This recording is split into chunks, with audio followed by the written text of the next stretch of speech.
What Happens in the Dark by Monty G. Staff. Narrated by Joyce Licorice. Copyright 2020. All rights reserved. Self-published by Monty G. Don't Staff. wanna leave, I can't see you with nobody else. Don't wanna hurt you. Hey, shawty, what's your name? Said the man that was sitting in a black Lexus with 20-inch rims and playing his music low. Kelly turned around and seen this handsome black man with a clean brush fade, hazel brown eyes, and a smile that could brighten up midnight. Kelly was light-skinned with long straight hair and slanted eyes. People used to always think she was high, but her mom was Asian and her dad was black. She had a little nose ring and her lips were shiny from the lip gloss she used. She was thick and had a body like a tennis player. She was only 21, but she carried herself like a grown woman. She yelled back, "Don't whistle at me, nigga. I'm not a fucking dog." She was walking down the street going to one of the live spots to eat in Chicago, Mr. G's. "Hey, Miss Kelly," a couple of kids from the neighborhood said softly. Kelly was well known around these parts. Every boy had it out for her since she was 18. Even the older men wanted in on the action. They were always looking at her with those reckless eyeballs. They were old enough to be her father. It was crazy. She lived around here all her life and never went out with anyone. She was still a virgin. "Can I have a number 2 with a large soda, please?" she said to the cashier. When she walked off, she left the scent of Chanel perfume in the air. As she was walking home, she saw the guy in the Lexus again. "Hi, my name is Brian." "Your mama never taught you how to speak to a lady?" she questioned as she kept walking. "I'm sorry, can we start over? My name is Brian." "My name is Kelly." "Nice to meet you," Brian said. "I'm not one of those little jump-offs, so don't get any weird ideas." "Nah, it's not like that. I just moved around here and I'm looking for someone to hang out with." "I don't hang out." "So what do you do?" said Brian. "Pretty much stay to myself and do online courses for college." "Smart girl. I like that." "I bet you do. Well, this is my apartment building," she said as she walked off and left him standing there. "So can I get a number?" "I don't do that either," she said, slamming the door behind her. Kelly is a nice girl, but sometimes she has to put on that Southside Chicago attitude to keep the wolves off. As she was eating on her Chicago dog and curly fries, she kept thinking about Brian. She wondered where he was from. At 3 a.m., she woke up from a wet dream. She never had one before. She jumped up and took a cold shower and then ate breakfast. Later that morning, she was acting really strange. Her mother and father asked her if she was okay. "Yeah, I'm good. I just have a lot on my mind." She was thinking about her and Brian making out in the back seat of his Lexus as she spaced off, letting her bowl of grits get cold. "Kelly!" She jumped when her mother was telling her to make sure to empty the dishwasher. Okay, Mom, okay." Kelly really never had friends, but she did have this one close friend named Shauna. Shauna was different, super dark skin with long hair. Well, I guess it was long. We never see her without weaving. She was loud and always talked like she had bubble gum in her mouth. Most people would call her ghetto. Shauna had an ass you could see from the front.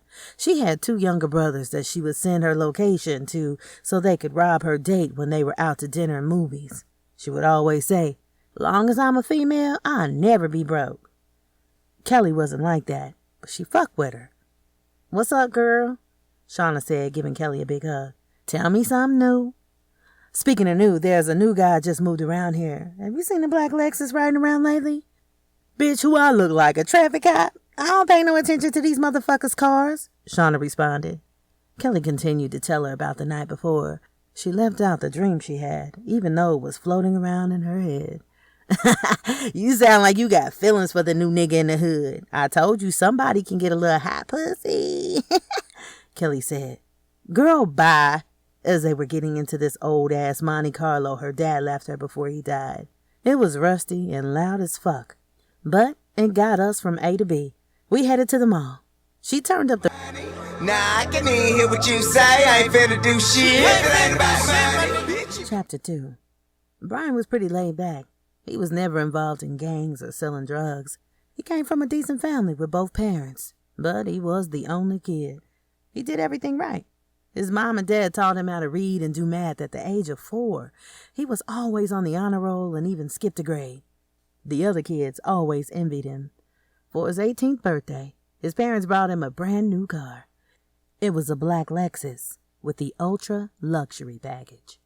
Before even thinking twice, he yelled out, "That motherfucker is cold!" His mom smacked him upside the head for cursing. "Here's the keys, boy. Be careful. We love you." All through high school, the other boys his age were jealous. "Look at him. That motherfucking car is nicer than my father's car," said one of the 3 kids that rode mountain bikes to school. As he was getting out of the car, the girls were looking at him like a full-course meal and dessert. He was well known in school because he was on the basketball team and the honor roll. He was always clean. He didn't wear that Walmart shit. He had all the Air Jordan jumpsuits and every pair of Jordans. He even had the socks and the headband to match. He came to school every day looking like a fucking Air Jordan mannequin in the mall. He heard a kid muttering under his breath saying, "I wish my parents was like his." After graduation, his father surprised him with a set of rims for his car, 20-inch chrome assassins. "Thanks, Dad. I love you. I can't wait to put them on and ride up and down the block. I can see me now." "About that," his dad said, looking away. "Your mom just got a promotion and they want her to work at this new hospital, but we have to move to Chicago." Wait. When you guys gonna tell me this?" "We just found out today." "So when we gotta leave?" "As soon as possible." "I can't believe this shit," I was saying in my head. Even though I got to put my car on the highway, I was still mad I had to leave everything behind I've ever known. I should have gone to college, I kept mumbling. At the time, I didn't want to leave my friends behind. It looks like I'm doing that anyway. When we arrived in Chicago, I was looking up at the tall buildings thinking this might not be so bad. For a few months, they set us up in a hotel downtown off of Wacker Drive. Room service was bringing breakfast every morning. When I came back from my job, the room was cleaned up. They even brought clean towels 3 times a day. Okay, I could get used to this, I said as I fell back on the plush California king bed. When we finally got our house, it was a 3-bedroom. One for me, one for my parents, and the other room was made into an office. The neighborhood was loud and the streets were full of potholes, but that's nothing new to me coming from Detroit, Michigan. With all the moving going on, I never got a chance to put my rims on my car. I came across this black-owned business. It was a tire shop called Twinkie. I smiled and went over to make an appointment to get my rims on. "All right, you good to go? I balanced the tires and everything," the old man yelled. "Test drive around the block, see how you like it. Twinkie," he said. As I was riding around feeling myself, I spotted this female walking. Damn. I'm not even this type of dude, but I whistled at her. She looked at me, but she kept walking like she didn't see these big-ass rims. I went back to the shop, paid the man, and thanked him for his service. I'm a happy customer. As we crossed paths again, I jumped out of the car and headed in her direction. This was weird for me because I'm used to people always running up on me. As I approached her and told her my name, she responded with a spicy attitude. I like spicy food, and she was looking good enough to eat. She was saying something, but I was so mesmerized by her beauty, it sounded like she was talking underwater. Not knowing how to respond, I just said, "Can we start over?" as my hand extended out to her hand. As we walked and talked, she arrived at her destination. She turned around and her ass was nice. I mean, it wasn't too big and it wasn't too small. It was just right. Ah, shit. I left my car running damn near 2 blocks down, so I ran back to my vehicle. When I got home, my parents asked me, "Did you meet any new friends?" I responded, "Nah, not really," thinking about Kelly. I mean, I had a couple of girls in my lifetime, but I never had one that caught my attention like her. I can't get her out of my head. My dad was about to leave the house and said, "I left a couple $100 in an envelope on the counter for you if you wanted to go to the mall or something." Okay, cool. Love y'all. Chapter 3. Kelly and Shauna was store hopping and trying on clothes, saying things like, "When I find me a rich husband, I'm going to be dressed like this all the time, girl." They laughed in unison. "Let's get out of here and try another store," Kelly said. "Girl, my feet hurt. Are we going to buy something or what?" "Girl, quit tripping. You don't have nothing else to do." We've been here for 3 hours. I could be at home studying for my exam next week. Damn, girl, you smart enough, Shauna said as they were walking out of the store. Oh, shit. There he is. There he is, girl. Who are you talking about? Stop hiding behind me. What's wrong with you, Kelly? Walk this way and I'll tell you. Remember the guy I was telling you about with the black car? Yeah, what about him? He on the other side of the mall by the shoe store. So you want to talk to him? Hell no, I don't know what to say to him. Let's get out of here. Girl, you acting like when I first met you at the age of 16. I can tell you like him. Let's go, let's go. Let's hit one more store and we can be out. Okay, make it quick. As we headed out of the mall, I noticed his car was parked right next to Shauna's car. Chirp, chirp. I knew he was turning his alarm off because his lights were flashing. I looked back and he said, "What's up, new friend?" Hey, Shauna said. Who's this nigga? He looked like a dope dealer. What's up? My name is Brian and I'm not a drug dealer. Your friend is funny. I am funny, but don't get it twisted. I never got a chance to ask you for your number. Maybe we can go out sometime and you can show me around. I am not a tour guide, said Kelly as she felt a nudge to her side. Girl, get him your number, Kelly quickly responded with. You can give me your number, Brian said. I'm cool with that. She put the number in her phone and then they parted ways. As they were riding home, Shauna said, He is fine. See if he got a brother. As they laughed. You crazy. When I got home and settled down, I was sitting on the couch looking at his number, not knowing when I should call. 30 minutes later, my phone rang. Hello? I said, confused. May I speak to Kelly? Who's calling? Brian. Brian, how'd you get my number? I saw your funny ass friend again and she gave me your number. She said I should call you because you're shy. So what's up? Not much. Do you want to go grab something to eat later on? Are you asking me on a date? Yes, I am. Kelly said, I guess so. I really don't have any plans for tonight. Brian said, yeah, it's a date. And she responded, don't get too excited. I don't know you like that, boy. Well, I guess you can get to know me later on tonight. I'm not a boy. Well, excuse me. 9:30 p.m. sounds good to me. I'll pick you up. 9:29 p.m. he was pulling up and I swear the car was moving in slow motion. When I got in the car, there was an aroma of Bond No. 9 cologne. The leather seats felt like a plush living room set. I felt my pussy warming up. I don't know if this fool had on the heated seats or if it was just me. So, where are we going? It's a surprise. How you gonna surprise me when you just moved here and I stayed here all my life? It's nothing you can show me that I haven't seen already. He took me downtown to a restaurant that looked like only rich people belong there. I said, I have never been here before. As I was looking around, people were dressed to impress. I felt out of place because I had on tight jeans and it was showing my figure. I know my ass was looking right. I had on my red bottom knockoff shoes and a red shirt that showed my belly button. I felt so uncomfortable. As we were getting escorted to our table, Brian said, You look beautiful. And I smiled. At that moment, I noticed how these people were looking at me. So, what would you like to order? Brian asked. Do they have Chicago dogs and fries? Nah, he said as he chuckled. I don't think they have any fried food here. I looked back down at the menu. Well, I guess I will have some chicken Alfredo, Brian said. I'll have the firecracker salmon and a side salad. You want some wine with that? He asked me.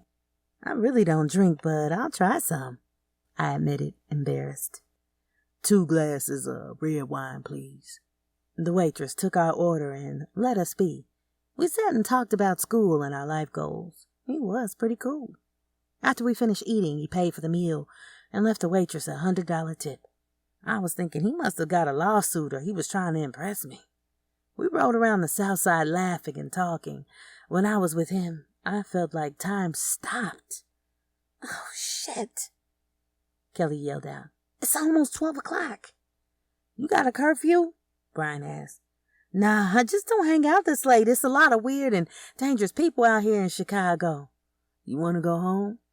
If you don't mind. Maybe I'll call you tomorrow. Maybe you better call me tomorrow, Kelly responded. As he pulled up to her house, she leaned over and gave him a kiss. What's that for? For being a cool guy, Brian was thinking. Out of all the girls I kissed, I never had a girl kiss me and my heart skipped a beat. Never believed in soulmates, but this might be the one. The next afternoon, Kelly called Brian. Didn't I tell you to call me?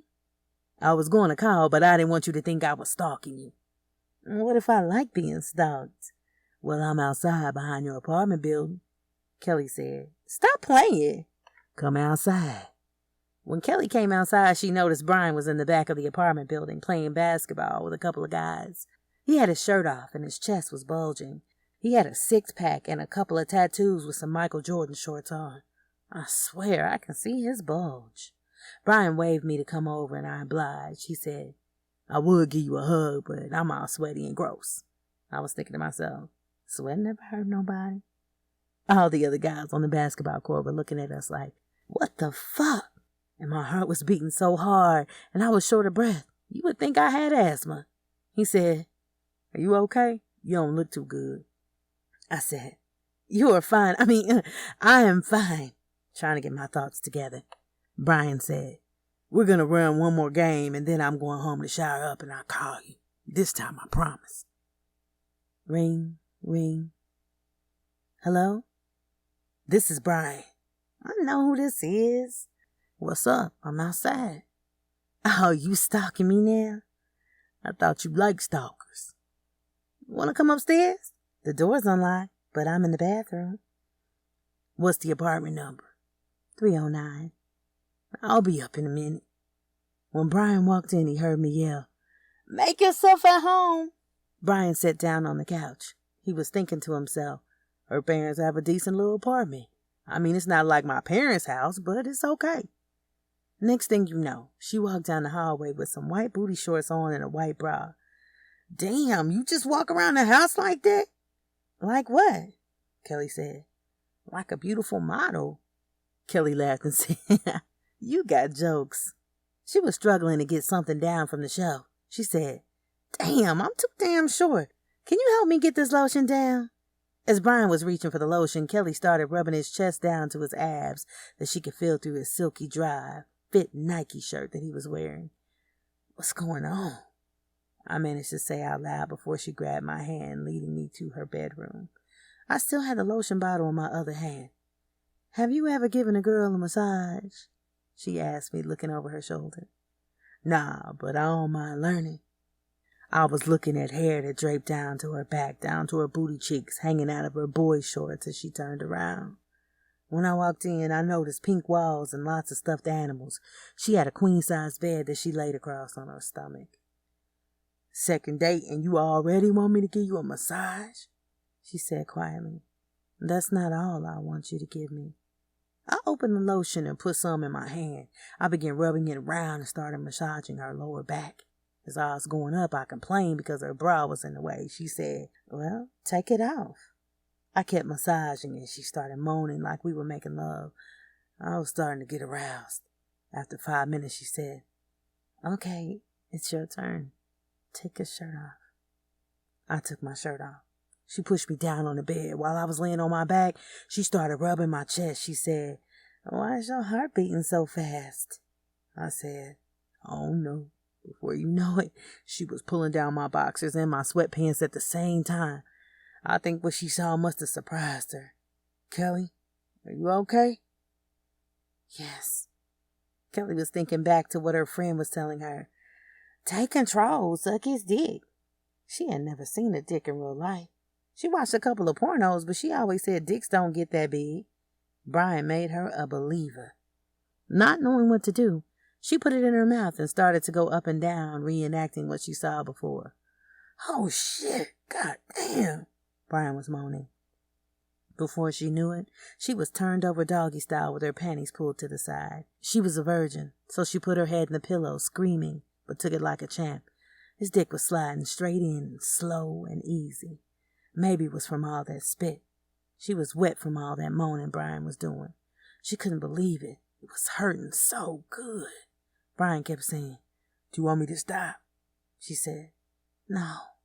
Her body started trembling. She thought she was having a heart attack, but she was having an orgasm. She never had one before. She was thinking, if this is what sex feels like, I can do this every day. Brian turned her over. He got on top, moving his lower body in a circular motion like he was digging for a lost treasure. She was scratching his back and biting on his shoulder. Before you know it, she felt something warm shooting inside her.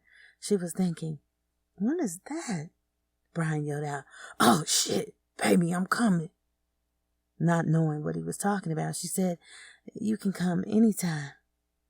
He rolled over and passed out like he just got off a 9-to-5 job. When he rolled back over, he looked in her eyes and said, "I think I'm in love." Chapter 4. Kelly and Brian have been going out for a couple of months now. They even moved in together. They got a nice studio apartment that overlooks Lake Michigan, and they're both taking online classes at the local community college. They were both happy. Things couldn't get any better. One day, Kelly and her friend Shauna were hanging out. "Damn, Kelly, are you high? Your ass is eating everything," Kelly said. "Girl, you know I don't smoke." Shauna quietly said, "You might be pregnant."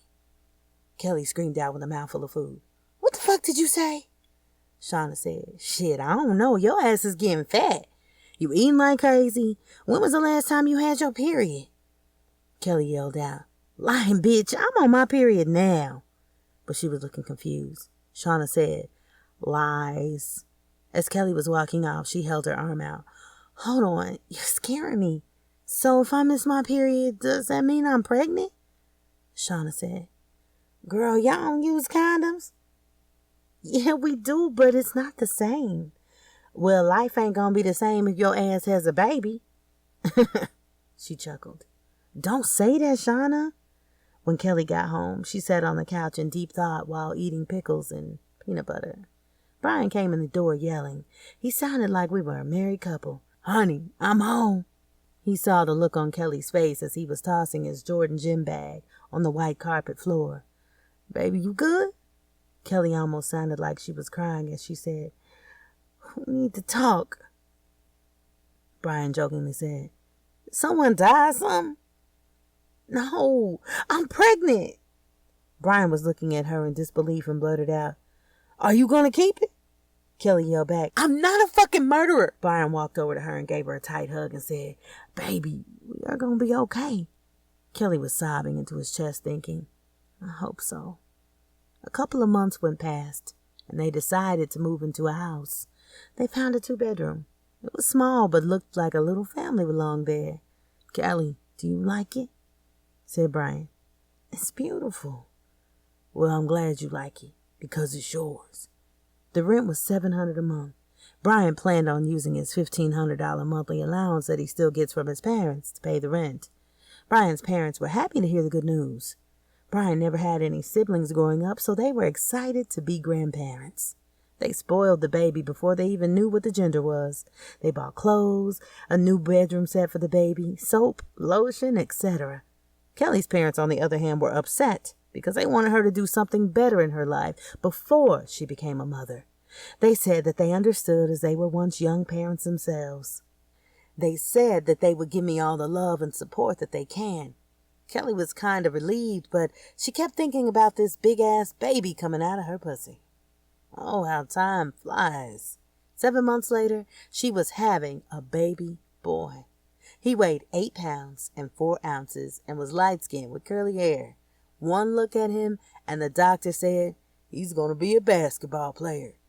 We all smiled and looked at Brian. Everything was good. Everyone was helping out. Even Shauna came through and helped. She was always telling the baby, "I'm your TT." I was so happy that the birth was over, and now I can enjoy my new life with my new family. I decided to let Brian name the baby. It didn't even take him 2 minutes. He yelled out, "Jordan." Kelly raised up. "You are going to name our baby after a gym shoe?" His eyebrows were coming down like an eagle. Brian said, "What?" Kelly scooted back down in the bed, getting in a comfortable position, and said, If you like it, then I'll love it. After 3 days, we brought Jordan to our new home. This is your new home, I said, talking in a baby voice. Do you like it? I said like he can respond. I took him to his room where he had lots of presents from everyone, even people from the neighborhood. This boy had Jordan outfits he couldn't fit, Jordan shoes he couldn't fit, everything with Jordan. He's going to grow up thinking that it's him on the back of the gym shoes. I couldn't help but smile as I was thinking to myself, I'm in love with Brian, but I love this baby. So far, everything is working out. Jordan is now almost a year old and he's trying to walk. He takes that little right leg and pushes off of it and scoots himself around the house. Sometimes when Brian holds him up, he tries to walk. It's so cute. Brian is in real estate now. He also has a side job selling gym shoes at Flight 23 downtown on State Street. I finished my college classes and graduated. I can see being a parent is not that bad. I'm living my dream. And all of a sudden I get an unknown phone call. Hello? Yeah, bitch, I'm fucking your man. You think shit's sweet, you little Asian Pocahontas looking ass bitch. What the fuck? Who is this? Ask your nigga. Click. Kelly was pacing the floors back and forth until Brian got home. She kept mumbling, Who is this bitch? Who was that bitch? As she heard Brian's key trying to unlock the door, she rushed to the living room couch and tried to play it off like she was watching TV. Before the door opened 3 inches, she jumped up, rushing him. She was punching, kicking, and scratching as she was yelling, Who is the bitch that called my phone? Wait, what bitch you talking about? Said Brian, looking confused. Some bitch called my phone talking about... She started as she was interrupted by Brian saying, Baby, that might be somebody mad because I ain't give them a play on the new joints that just came out. She said I'm fucking your man. She didn't say anything about no fucking shoes. Baby, let me jump in the shower and we can talk about this in a minute. Okay, motherfucker. Brian was getting his clothes ready to get in the shower. He started running the water while also texting his side chick. Stop playing before you fuck up my family. He deleted the text and hopped in the shower. Meanwhile, Kelly is still heated. She was walking around talking to herself, sounding crazy. All of a sudden, she heard the water cut off and she was ready to go the fuck off again. The bathroom door swung open and Brian was standing there. He was dripping wet and asshole naked. She looked him up and down. His body was ripped ever since he was a teenager from playing basketball, working out and jogging. He was walking slowly towards her with a finger gesture like, Come here, as he's walking, his dick slapping his thigh. When he grabbed me, my heart was beating like when we first met all over again. He ripped my clothes off and underneath I was wearing a matching Victoria's Secret bra and panty set. He walked me to the kitchen and put me on the marble top island, slowly pulled my panties off. My ass was cold from sitting on this marble. I closed my eyes and felt Brian spread my legs open wide like he was trying to see how far my legs could go. I felt his wet tongue between the lips of my pussy. Right there, on top, lick my pearl tongue. I didn't have a pillow to cover my face and try to smother the sounds I was making. Baby, hold on. Baby, hold on, I said as I was holding his head, pushing it down more. Then, all of a sudden, he turned me over and my legs were hanging down while my body was still on the counter. He started to kiss my booty cheeks and smacking my ass. My pussy was getting so wet, I forgot what I was mad about. He started to eat my pussy from the back. I was gripping the countertop with both hands and shaking my head back and forth. By this time, I just wanted to fuck. This motherfucker spread my cheeks open and went crazy. I didn't want him to eat my ass, but I didn't want him to stop either. Brian was tall, fit, and very strong. I was only 5 feet and 150 pounds. I think 20 pounds of that was my ass. He pulled me back up, turned me around, and put my back on the refrigerator. That stainless steel was colder than a motherfucker. I felt my feet lifting off the ground. This motherfucker lifted me up and slid his dick right in me. I was thinking to myself, I'm fucking with a damn porn star. He started to walk around the room with me riding his dick as we made our way to the bedroom where we finished off in his favorite position, doggy style. My pussy was so wet and it was throbbing. I think I came like 3 times. He was fucking like a madman when he finally said, Baby, I'm coming. He started pumping faster. I put my face in the pillow and I felt his dick inside of me jumping like a car stalling out. I passed out in my bed, asshole naked, for like 2 hours. When I woke up and Brian and the baby was gone, I noticed a note on the refrigerator that said, "Baby will be back. We went to go get dinner. P.S. I left you some orange juice on the counter." I turned around and slammed that shit. I had cotton mouth like a motherfucker. 20 minutes later, they walked in and Brian was yelling, "Who wants to eat again?" She walked over to the dinner table and opened the bag. To her surprise, he bought her favorite, Chicago-style dog and fries.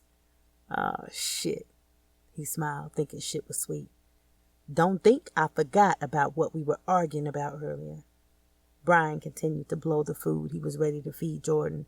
He looked up at me and said, "Baby, can't you see that everybody is jealous of us?" Kelly looked at Brian with disgust and continued to eat her food. Chapter 5. Ring, ring, ring. "Baby, is that your phone or mine?" Kelly rolled over and felt no one in the bed. She looked up and her phone was going off. It was FaceTime from a number she had never seen before. Her heart skipped when she answered. She screamed, "Brian!" He raised up from between some bitch legs with a wet face. Kelly threw the fucking phone to the wall, packed her shit, and took Jordan to her mother's house. By the time Brian got home, his family was gone. 2 weeks and he hasn't heard from her or his son. Every time his phone rings, he picked up on the first ring, hoping it was her. "What up, G?" Disappointed it wasn't her. "Hey, man, let me call you back. I'm kind of busy," Brian said. "Okay, you cool, bro? You sound fucked up." It was one of his old friends back home in Detroit. He hung up the phone and cried himself to sleep. Ring, ring, ring, ring. Who the fuck calling me at 3:27 in the morning? Thinking it might be her, he jumped off the couch to his feet. "Hello, may I speak to Brian Smith?" "This is him. Who's calling?" "Hi, my name is Dr. Nelson. I'm sorry to call this early in the morning, but we need to talk in person ASAP." He didn't know what to think. He grabbed his keys and forgot his wallet. He headed straight to the hospital. He was doing 50 in a 25-mile-an-hour zone, running red lights. All he could think was that it was his girl and son in trouble. He tried to call his mom because she worked at that hospital. He was trying to find out what's going on, but she didn't answer. When he arrived, he parked in a handicapped spot as he ran in the hospital, panicking like crazy. He walked up to the receptionist's desk and said, "My name is Brian Smith, and I just got a call from here saying I need to come in and that it's important." "Sir, please have a seat and we will call you when we are ready." "I can't sit the fuck down. What's going on?" 10 minutes later, a doctor walked out. "Brian, I'm Dr. Nelson. We spoke earlier." "Yes, what's this concerning?" "Let's have a seat in my office. Follow me." "Is it my girl and my son?" he said with worry in his voice. "No, I'm sorry. Your mother and father died today in a car accident." "What the fuck? Hold up!" he yelled. "This shit can't be true." He ran out of the hospital and realized his car had been towed. His phone was in the car and his wallet was at home, so he had to walk 2 miles to get back home. When he walked in the door, he almost said, "Honey, I'm home." And he broke down and started crying even harder. He kept saying, "This shit can't be happening to me." He called the impound lot and got his car situation taken care of. He started coming to work late and fucking up orders. His boss was getting mad.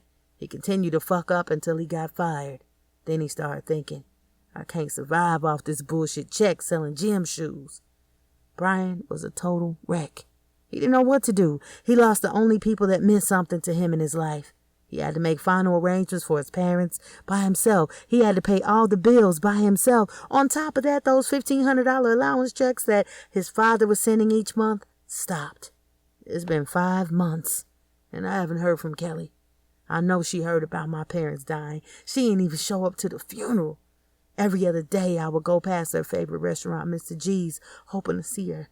I never did get lucky, but I ran into her friend, Shauna. Yo, hold up. What's up with your friend? Who, Kelly? I haven't heard from her in months. I'm sorry about your parents. That's fucked up. Yeah, she ain't even call me about that. She don't care. Do you want some of the clothes she left behind? Hell yeah, Shauna said as she was walking on the other side of my car, opening the door and making herself comfortable. Damn, I ain't say right now, but I guess. One person's trash is another person's treasure. She pulled out a little baggie from her purse and she said, "You smoke?" I replied, "No." She said, "Do you mind?" I said, "Do you?" I watched her from the corner of my eye, licking the Swisher Sweet. Soon as she opened the bag, I could smell the weed. I said, "You fuck with that loud." She said, "The best on the south side." She blazed that shit up, and I swear I instantly got in contact. By the time we pulled up to my house, I was fucked up.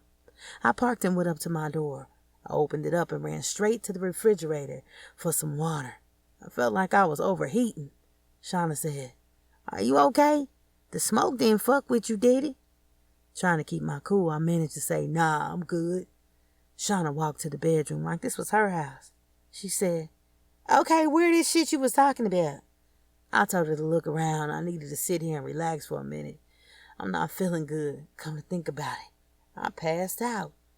Shauna dropped her location to her brothers and sent a text saying, "This motherfucker has more Jordans than I ever seen in life." Her brothers text back, "Say less." When her brothers arrived, they cleaned out damn near the whole house. When Brian woke up, he was getting some sloppy toppy. Shauna was deep-throating the dick like she was trying to prove something. Brian was still woozy. He was trying to say stop under his breath, but he ain't had no head in weeks, so he just laid back and enjoyed it. Once he got the strength, he picked her up and turned her around. She said, "Hold up here," and handed him a condom to put on as she was undressing. He finished putting the condom on, then started fucking her like crazy.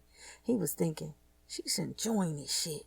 She was thinking, this why Curly was crazy about this nigga. Oh, shit. He was fucking her for like 20 minutes and getting frustrated. He couldn't get off. So he started taking his dick all the way out of her pussy, then sliding it back in slowly till she started creaming everywhere. The nut was running down her leg and dripping off his nuts. He said, "Fuck it," took the condom off and slid it back in. She arched her back up, and before you know it, he passed back out. When he woke up from his power nap, he went to the bathroom to take a piss. While he was washing his hands, he looked in the mirror and said, "I was better off fucking Kelly's friend." He started walking out of the bathroom as he said, "Hey, you want to get something to eat?" His words trailed off as he noticed that his whole fucking house was ran through, and she was gone. Ain't this about a bitch? He couldn't take it anymore. He sold whatever he could so that he could get gas money and went back home to Detroit. Chapter 6. "Hey, Kelly," she heard a familiar female voice. It was Shauna. "What's up, girl? Long time no see. Where you been, Miss Missing in Action?" "What's up, girl? Long time no see. Where you been, Miss Missing in Action?" "Girl, I had to move the fuck around. That nigga was driving me crazy." "Yeah, I heard about your little situation. So where are you now?" "Girl, moved to Minnesota." "Damn, is it black people in Minnesota?" Shauna said. "Girl, stop playing. There are niggas everywhere." "Did you know your boy moved back to Detroit?" "Yeah, fuck that nigga. Jordan and I are good." Shauna was thinking, I already did. She said, "Well, since you moving on, see if your parents can watch Jordan. We can hang out later on tonight and catch up." "Okay, cool. Bet." When she pulled up around 10 o'clock bumping her loud music, I was like, "Girl, turn that shit down." I opened up her raggedy-ass door and got in the car. The door made a loud noise as I was shutting it. "You sure I'm not gonna fall out?" Shauna said. "Don't be talking about my daddy car." As she pulled off, she said, "Put your seatbelt on." As she gave it a little bit more gas, Kelly asked, "Where are we going?" Shauna couldn't hear because the music was blasting, and the windows were down while we were swerving through traffic on the Dan Ryan Expressway. Kelly asked again, "Where are we going?" Shauna said, "It's a surprise." Kelly responded back, "The last surprise I got was a fucking baby." They both laughed. "This our exit." She made a sharp right and pulled into this parking lot of this purple building. It looked like a hole-in-the-wall club to me. Shauna said, "You ever heard of people selling freedom?" Kelly said, "Nah." "Well, tonight, we gonna be free." As we was walking in, I saw a lot of females, and I heard loud music from the parking lot. When we walked in, all I saw was butt-naked niggas on the stage and females throwing money at them and waving their hands like they're about to pass out. What the fuck, Shauna? What are we doing here? Hey, bartender, can you give me a couple of shots of Hennessy? Kelly said. Girl, I don't drink. You gonna drink tonight? It's my friend's birthday, she told the bartender. Shauna looked around. Who do you like? I was nervous to even look at them because the only man I ever saw naked was Brian. Girl, look up and stop trying to be shy, Shauna said. I looked around and I saw this light-skinned brother with a body like a supermodel. I turned to Shauna and said, he's cute. The 2 Hennessy shot glasses slammed on the table. Shauna said, okay, it's time to be a big girl. Don't think, just drink. With that, she took her shot glass and threw it back in her mouth like a pro, and I followed suit. God damn, this shit burning in my chest, Kelly said. I know, the first shot, always the nurse shot. Bartender, let us get another one. Shauna, what the fuck you trying to do? Kill me? One more and we gonna hit the ladies' room. The ladies' room? For what? You ask too many questions, Kelly. Are you 12? Police? Kelly said. Stop playing with me. Shauna threw another shot back and said, does it look like I'm playing? I took my shot even though my chest was still burning from the first one. Ooh, wee! Fuck! Kelly downed it and that shit came back up. This is worse than the first one. You said the second one wasn't that bad, Shauna. I know, everybody say that. Let's go.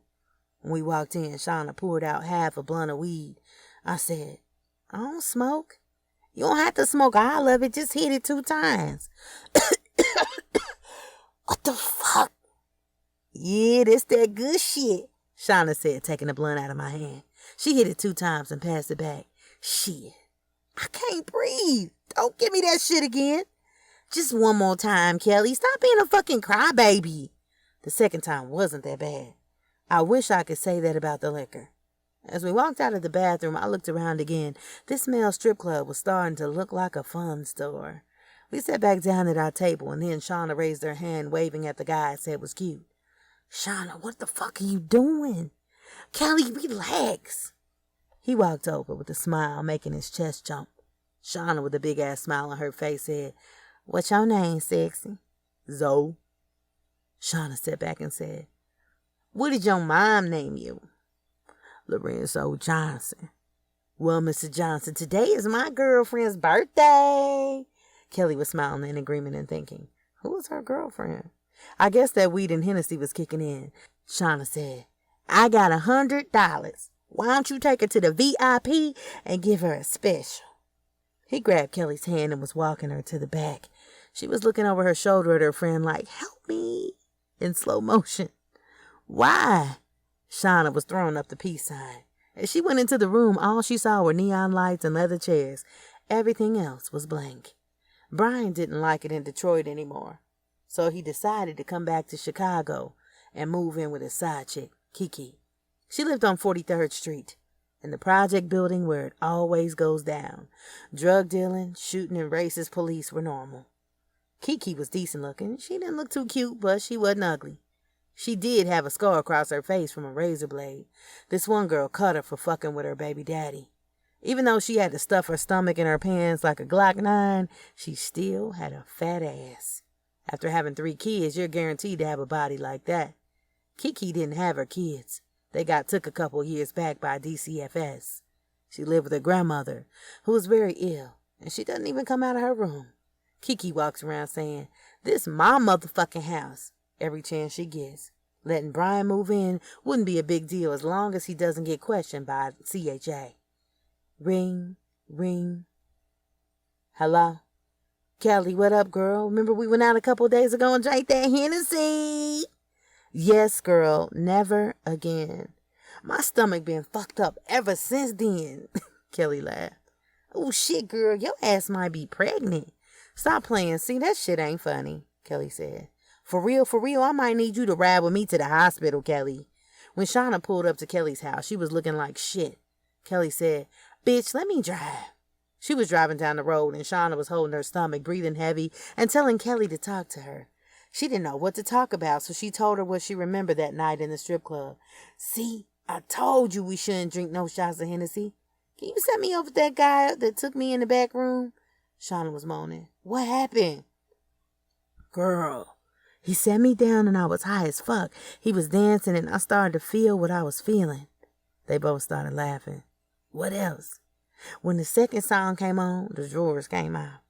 Shauna looked over her and said, Wait, what? Yes, when I saw his shit, I was like, now I see why people measure dicks.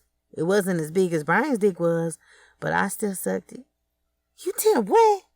Girl, I haven't been around a man's body in months, and before that, it wasn't even on my mind. I guess all the drugs in my system had me relaxed. I didn't know what to do. He was so turned on, I even let him fuck me from the back while I was thinking about Brian. Say what? Now your ass might be pregnant. You had a condom, right? They both agreed to go in and get checked out. It turns out they were both pregnant. Hell nah. Shauna, who the fuck you pregnant by? Kelly said. I don't know, she said, looking clueless and puzzled as she stared at the floor. Girl, drop me off. I gotta go get my baby from my parents' house. Can you drive, Kelly? I feel sick to my stomach. Who you telling? Kelly said in a depressed voice. When they pulled up at Kelly's house, they both got out of the car to change seats and give each other a hug. Shauna asked, Are you going to keep it? Kelly jumped back and said, I'm not going to kill my baby if that's what you asking me. Walking up to the house, Kelly yelled, I hope that's not your fucking plan. Now Shauna was really tripping as she started up the car and slowly pulled off in silence. 2 days later, Kelly went back to Minnesota. Home, sweet home, she said as she was taking off Jordan's clothes, getting ready to put him in the bathtub. She started running water, putting baby bath soap in his tub, and all of a sudden, she was over the toilet, throwing up. What the fuck? She said as she was wiping her mouth with the towel. She was thinking, I need to lie down. She did not even give Jordan a bath. They just climbed into bed and fell asleep. Kelly woke up to Jordan crying. She started yelling, Little motherfucker trying to open up the cereal. Get your ass up. Kelly quickly realized that she had never yelled at her kid like that. Her parents never yelled at her like that. I guess the hormones have kicked in. She could only shake her head. Already. Damn, what's wrong with you? You left the water in the tub, throw up in the toilet, and you went right to bed, said her cousin, Teresa. She was her cousin on her father's side. She was willing to help Kelly out even though they had only met once. I was a little around 3 years old, but family is family, she said. Kelly said, I'm sorry, Teresa. Looking like a hot mess. Teresa said, Clean yourself up and go get some air. I'll watch Jordan for you. Thank you. I need to clear my head. She had it out and felt like eating, so she stopped in her favorite spot. They even had one in Minnesota, Mr. G's. I can see a Chicago dog and curly fries in my future, she said loud enough for the people around her to hear. When she walked in, there were wall-to-wall windows. A man was standing at the register with a red and white striped hat on. Hello, may I take your order? Yes, can I have a number 2, please? He responded. That's a Chicago dog and curly fries, correct? Kelly nodded her head up and down. Correct. Have a seat anywhere. We'll bring your order out. Your number is 23. Of course. 23.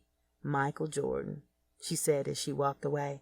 She headed to the back. She sat down facing the window with the register behind her. She placed her number 23 sign on the table. She was looking at all the cars going down Lake Street, wishing she could have her own shit. She looked to the right and noticed an all-white Mercedes E-Class. I really didn't know too much about cars, but I remember Shauna always talks about this particular car. It does look nice, though. The windows were tinted black. I couldn't even see if someone was in there. I jumped. Oh, shit.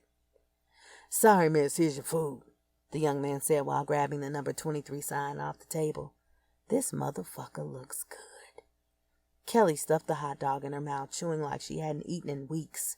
After 5 seconds, she was going for another bite while taking small sips of the Pepsi with a handful of curly fries, waiting for clearance from the straw. In goes the curly fries.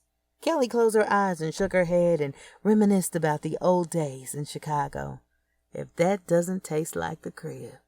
Her head was laying back in the chair and her mouth was still chewing. She started thinking it's too early in the game for me to be eating for 2 already. I'm only a week pregnant. She finished her food and went to throw her tray away. She headed to the bathroom to freshen up, and she was on her way out the door when she heard, "Hey, little mama." She was thinking to herself, "I am not falling for that shit again." She still looked from the corner of her eye and seen the voice was coming from the white car she was looking at earlier. Then I heard Shauna's voice in my head. "As long as I'm a female, I'm gonna always get money." It was nothing like her. Shit, she fucks people, gets them robbed, and keeps it moving. I need someone to take care of me, and he looks like a victim. Fat motherfucker in a nice car. He looks like a major dope dealer. I dropped my soda I had just filled up before I left the restaurant, and when I jumped back, I made sure my titties were shaking. "Damn, baby girl. You know I can get you another soda, right?" I looked over at him and said, "Is that right?"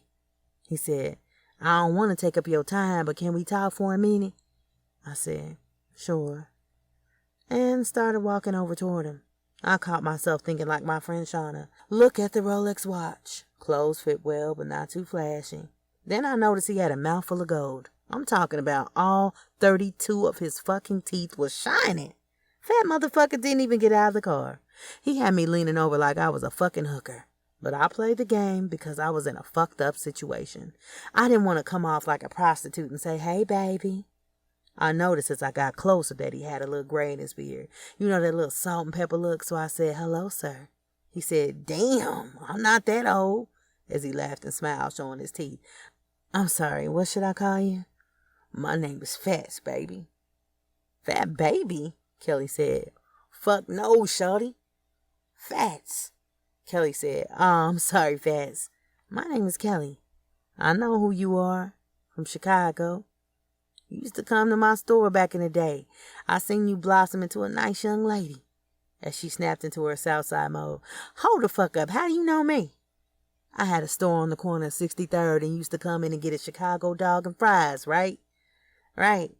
Right, that's what I had in there," pointing toward the restaurant. "I know. I saw you through the window. You was eating a hot dog like you ain't eaten in years." Fat started giggling. Kelly said, "Nah, that's not it. I just love Chicago food." Fat said, "Let me take you out to dinner and show you something different. You want to ride?" "Sure, let's do it." Fat raised his eyebrows and pulled his glasses down and looked at me. I said, "Not like that, nigga," walking around to the other side of the car and getting in. When I got in, he rolled up the window and the AC was on full blast. It was colder than a motherfucker. My nipples were poking out of my shirt. He looked down at my boobs and said, "They like my car." Looking the other way, I chuckled as I kept thinking to myself, "Kelly, don't blow this." So I said in my sexy voice, "Guess they do." When he dropped me off, I couldn't wait to get out of that cold-ass car. Maybe the air was blasted because he's a fat motherfucker. He yelled as I was getting out of the car, "Slow down, shorty. You gonna give me your number?" "What?" Kelly said. "Oh, yeah." After he put her number in his phone, he said, "I'll call you around 6 or 7, dinner time. Wear something nice." "I will," she said as she blew a kiss to him and walked off. As he pulled away, he hit the horn, and I looked back and said, "Here we go, Kelly." When he picked me up around 6, I put on this red silk one-piece dress Brian bought me a year ago for my birthday. I walked up to the car and opened the door because this fat ass was not about to get out and open the door for me. I got in and he said, "What you trying to do, make me marry you?" I smiled at him and said, "Maybe." I can say that for a fat nigga, he always smelled good. I inhaled deeply and said it out loud. "Issey Miyake." He said, "How you know that?" I said, "When I was younger, I used to go to the mall and smell the men's cologne. That is a smell that I can't forget." Fat said, "How old are you now?" I said, 25, but I know I don't look like it. He looked at me and gave me a small grin and said, "You sure don't." We pulled up at the restaurant, but we didn't come in the front. He led me to the back door and everybody said what's up to him. It's like he was the owner of this place. He was holding my hand, dragging me to the back of the kitchen. "Come on, baby. Come on, follow me." We made it to the dining area and sat down in his large booth. He said, "Order anything you want." Kelly didn't even pick up the menu and said, "I would like some firecracker salmon and a side salad, please." This food took me to the same restaurant I went to on my first date with Brian, so I ordered what he used to order. the waiter said. Blue cheese or ranch? Ranch, please, Kelly said as she was handing the waiter her menu. Fat said, I love a woman that knows what she wants. He gave the waiter his menu and told him, Give me my usual. The waiter nodded his head and said, Yes, sir, Mr. G. As he walked away, Kelly said, Why he call you Mr. G? I thought your name was Fats. Fats said, My real name is James Silver, but my close friends call me Fats, and the people that work for me call me Mr. G. Kelly said, Work for you? What do you do? I own a chain of restaurants. I've been doing this since I was a little kid, and I ain't talking about skinny. He laughed at his own joke. My father used to buy real estate all over the place. He opened a restaurant so he could pass them down to me. Remember that restaurant I was telling you about in Chicago? I own about 7 of those Mr. G's Chicago restaurants. Kelly said, I love Mr. G's. He said, Well, I guess we were meant to be. As he unfolded his handkerchief and put it in his shirt so he doesn't drop anything on his clothes. Shit, you could have took me to get a Chicago dog, Kelly said. Nah, baby girl, you don't look like the hot dog type. Kelly tried to sound sexy, but her words came out bold and disrespectful. She said, Well, what else do you think that I should put in my mouth? He looked at her and said, Do you want some wine? She was thinking, Yes, I need some wine to slow my goofy ass down. Don't fuck this up, Kelly. The food was coming out, and Fat told the waitress to bring a bottle of their finest wine. Make sure it's red, too, please. Yes, sir, Mr. G. So let me get this straight. You own 7 restaurants all over. How old are you if you started at a young age? I'm 45, he said in a confident voice. I tried to make him feel good and said, You don't look like it. I thought you were my age. He smiled as he stuck his fork in the spaghetti and meatballs sitting in front of him. He was twirling his food around and looking me in the eyes. I was thinking to myself, he's damn near my father's age. He's going to take care of me if he wants me to call him daddy. With a mouthful of food, he said, This shit's good. I can't eat fucking hot dogs every day. I don't know how people do it. I'm not knocking it. But there's all this good food in the world. You must be crazy, I said. If I had a lot of money, I would try different food. But if it's not Mr. G's, it's most likely ramen noodles. He dropped his fork and looked up and said, Are you fucking serious? A body like that from eating ramen noodles? Shit, I need to go to Walmart and get me some in the morning. He laughed at his own joke again. This time I chuckled and said, Boy, you crazy. After we left, he was going to drop me off. I was trying to talk to him and learn more about him, but he kept answering his phone. Hello? Man, I ain't tripping about no 3,500. He yelled at the person on the other end of the line. Just pay the shit. And he hung the phone up. Fats looked over at me and said, Now, what were you saying? I was going to tell you about. Ring, ring, ring. One moment. I'm sorry. Hello? Tell him to move the cars around and make room for the other 3 cars then. He yelled. Stop calling me about dumb shit. I never got to tell him what was on my mind because we were pulling up on my block. I'm sorry about that, baby girl. Here. He handed me a wad of money, but I don't know how much it was because it was folded up. I looked at him and said, What's this for? While I was unfolding the money, he said, I can't have my future wife out here eating noodles. I usually would have said, I can't take this, but I was fucked up and I needed it. Hope to see you around, Kelly said while getting out of the car. Fat yelled out, That's how we getting down. I turned back around and walked over to the driver's side window. I stuck my head in and gave him a wet, sloppy kiss. His mouth was tasting like metal from the gold teeth and spaghetti sauce from the meatballs. I had to do what I had to do. The next day I woke up early. It was a Sunday morning. I made Jordan breakfast and gave my cousin Teresa $500 for helping us out. Teresa, can you please watch Jordan today? You know I got church. Jordan has church clothes he never worn before. Okay, Kelly, but I hope you didn't do anything crazy for this money. Kelly responded. I didn't do anything, I swear. Kelly kissed Jordan and said, Mommy'll be back. Be good. She ran off to the stores before they closed to get something nice to wear. She didn't have to spend that much money because she looked good in the cheapest outfit. She was saying to herself, I'm only going to spend $100 since I still have $500 from the $1,000 that Fats gave me last night. She put herself on a budget because she doesn't know when he's going to do that again, if ever. She stopped at a Rainbow and looked around. She said, this is nice, cheap, but nice. She bought a couple of outfits and they were pretty nice, and she still walked out with money. Damn, I need to shop like this more often, Kelly said. She got dressed in this two-piece bright yellow outfit. Most people would say she looked like a banana, but the way it was fitting her body, nobody had anything to say. When men saw her, their mouth just dropped. Even the married men that were with their wives. When Fats noticed her walking up to Mr. G's looking like a snack, he yelled out, future wifey, future wifey. What did I tell you about eating those hot dogs? Kelly put one hand on her hip and said, I was looking for you. Fats said, looking like that, jump in and you can ride with me for the rest of the day.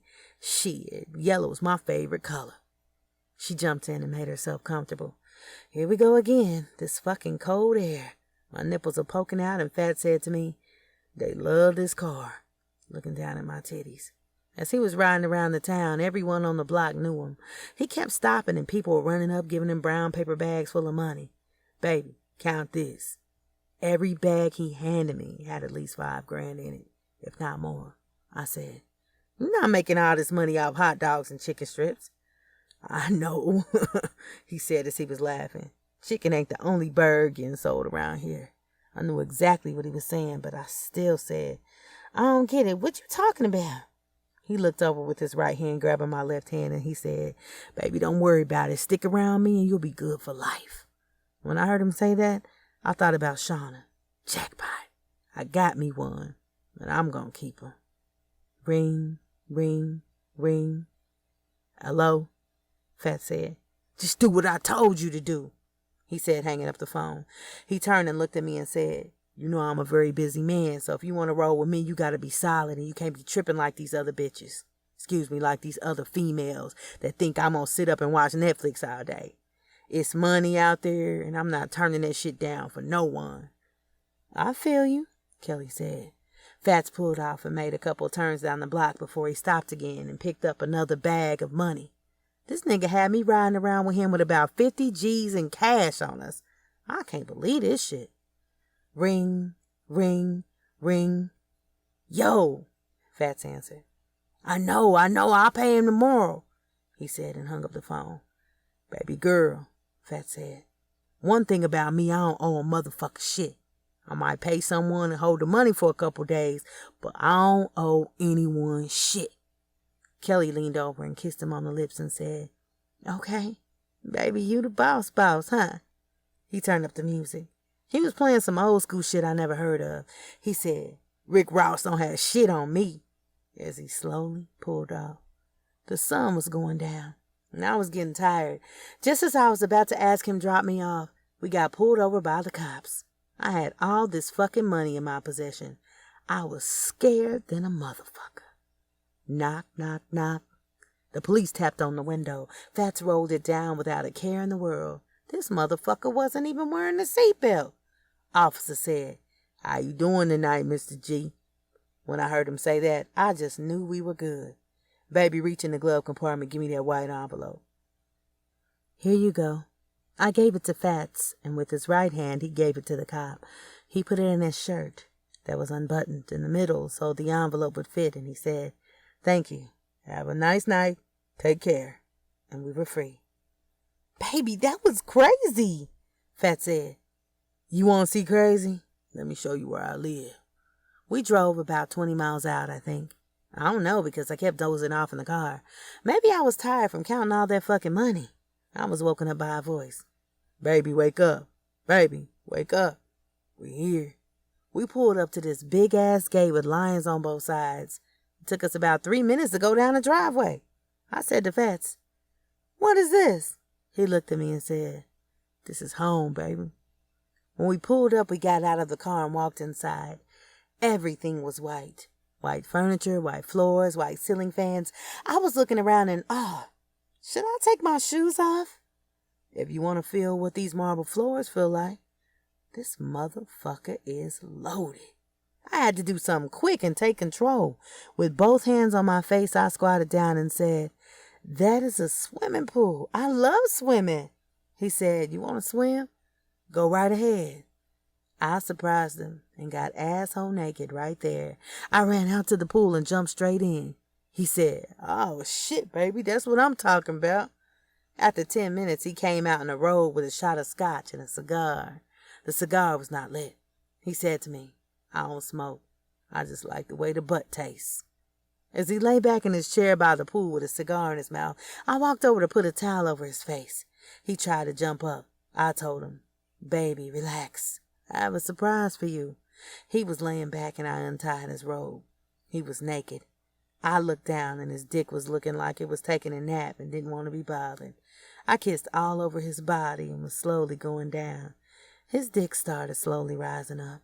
Then I heard him say, "I'm not a shower, I'm a grower." When I looked back down, his dick was standing at attention. It didn't look like the dick I'm used to seeing, Kelly was thinking. But here goes nothing. She was trying to put it in her mouth. She was thinking, "This motherfucker is not big, but it's fatter than a motherfucker." She looked around it and on the tip.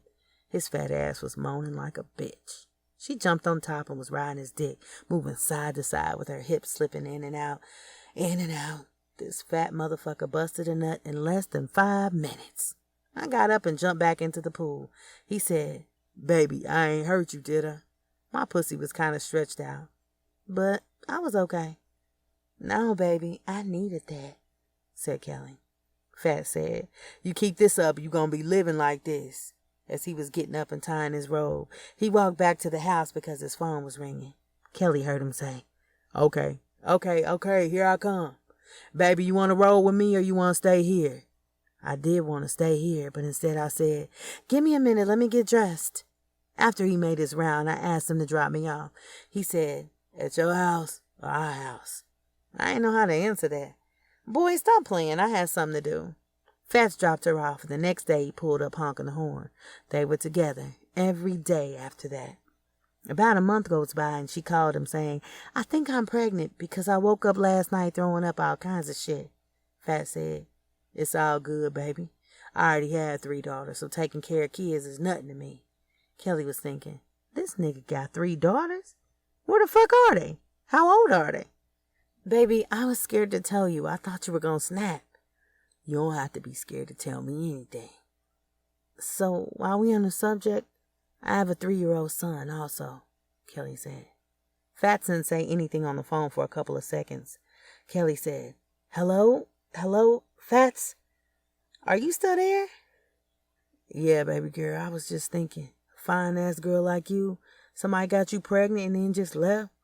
"Nah, I left him. It's a long story, but that's my past now," Fat said. "You know what? Pack your shit up tonight. I'm coming to get you and your son. Tomorrow morning, I have somebody pick you up in the truck." Kelly said, "Don't threaten me with a good time." "I'm serious. Just don't fake me out," he said as he was hanging up the phone. Chapter 7. Kelly woke up to a loud beeping noise. She looked out the window, and it was a U-Haul truck sitting outside the house at 7:30 in the morning. She was thinking to herself, this motherfucker is dead serious. My cousin woke up because she heard me packing up. The U-Haul box tape was louder than the motherfucker in the house. "Kelly, what are you doing?" "Cuz, thank you for everything you've done for me and my baby, but we moving." "Moving when?" "Now," Kelly said as she was ripping the tape back, packing up another box. "Wow," Teresa said. "Yesterday you gave me $500 and today you're moving out? What about Jordan? He's coming with me." "I'm never going to leave my baby," I said as I packed the final box. "We went and told the movers to come and get this shit." Fats told them, "Don't have my baby girl lifting a damn thing. She pregnant with my baby." After the movers loaded up everything, he said, "Mr. G gonna send a car for you and the kids." After 20 minutes, the 2 cars pulled up. One was a Porsche SUV, and the other one was a Tesla SUV. They were both all white. 2 guys jumped out and stood on the side of the car he was driving. My phone started ringing. "Hello?" "What's up, baby? Which car do you like?" Fats was saying on the phone. The Porsche's nice, but I never drove a Tesla before. Take the Tesla. The GPS is already programmed to our house. Just push the home button and it'll bring you home. The man gave me the keys to the car, and Fat said the other car will be in the garage waiting for you whenever you want to drive it. They're both yours. I damn near passed out. I mean, Brian used to spoil me, but not like this. As I pushed the button to open up the back door, it raised up like a butterfly. I was in awe as the door rose all the way up. I noticed there was a baby seat in the back. Jordan and I were packed up and ready to go. I got in the car and pressed the home button. The car said, "Automatic driving. Sit back and enjoy the ride." This motherfucking car was driving by itself. When we pulled up to the front gate, I called Fats and said, "What's the code to get in?" He said, "Wifey." When the gates opened up, my heart was pounding so fucking hard. Even though we live out in the middle of nowhere, I didn't give a fuck. Shit, now we straight. I looked back in the rearview mirror at Jordan. When I pulled in the driveway, I didn't notice a truck anywhere in sight. When I walked into the house, this motherfucker had unpacked my shit. It looked like I lived here already. My stuff was already put away and everything was nice and neat. I didn't notice the first time I was here, but he has 10 bedrooms and 8 bathrooms. I can't believe he's the only one that lives in this house. I walked into the master bedroom that was right off the swimming pool. My panties, bra, and socks were in the dresser drawer. My clothes were hanging up neatly in the closet on one side, and his clothes were on the other side. All of a sudden, I hear the door open and slam. "Hey, baby, how you like this so far?" Fats was walking in the room with his hand out. "What's up, little man?" Jordan shook his hand like a grown-up. Okay, you got a little grip on you, I see you." Fats walked around in a circle with his arms out saying, "This is home sweet home. What's mine is yours. Hey, Jordan, come with me." Jordan was following him like he knew him all his life. "Check out your toy room, little man." He has so many toys in one room that Jordan will be entertaining himself for months. Fats heard what I was thinking. He said, "That's right. My baby girl can get some rest so my kids can come out healthy and strong. Here, this should hold you over for a minute. You and Jordan can go to the store and pick out a bedroom set for him. Whatever he likes." He handed me a yellow envelope that contained $10,000. "Are you for real?" Kelly said. He replied, "The shit stank. Now enjoy yourself." He kissed me on the forehead as he walked off, grabbing his cell phone off his hip. Ring, ring. "Hello?" I heard him yelling and snapping about something as he was walking out the door. Kelly yelled at Jordan. "Come on, baby, let's go." Jordan said, "I don't want to go." Clear than a motherfucker. He always says little things around the house like mama, TT, milk. But this surprised me. Not thinking twice, I snatched him up and said, "We will be back, I promise." After a couple of months, Jordan and I stayed in the house because Minnesota gets real cold. No more swimming for us, but me and Jordan got to spend a lot of time with each other, and I'm cool with that. Fats was always out making his rounds. He always says, "Snow don't stop me. The snow made me rich." One day, Jordan and I were playing, running around the house, and my water broke.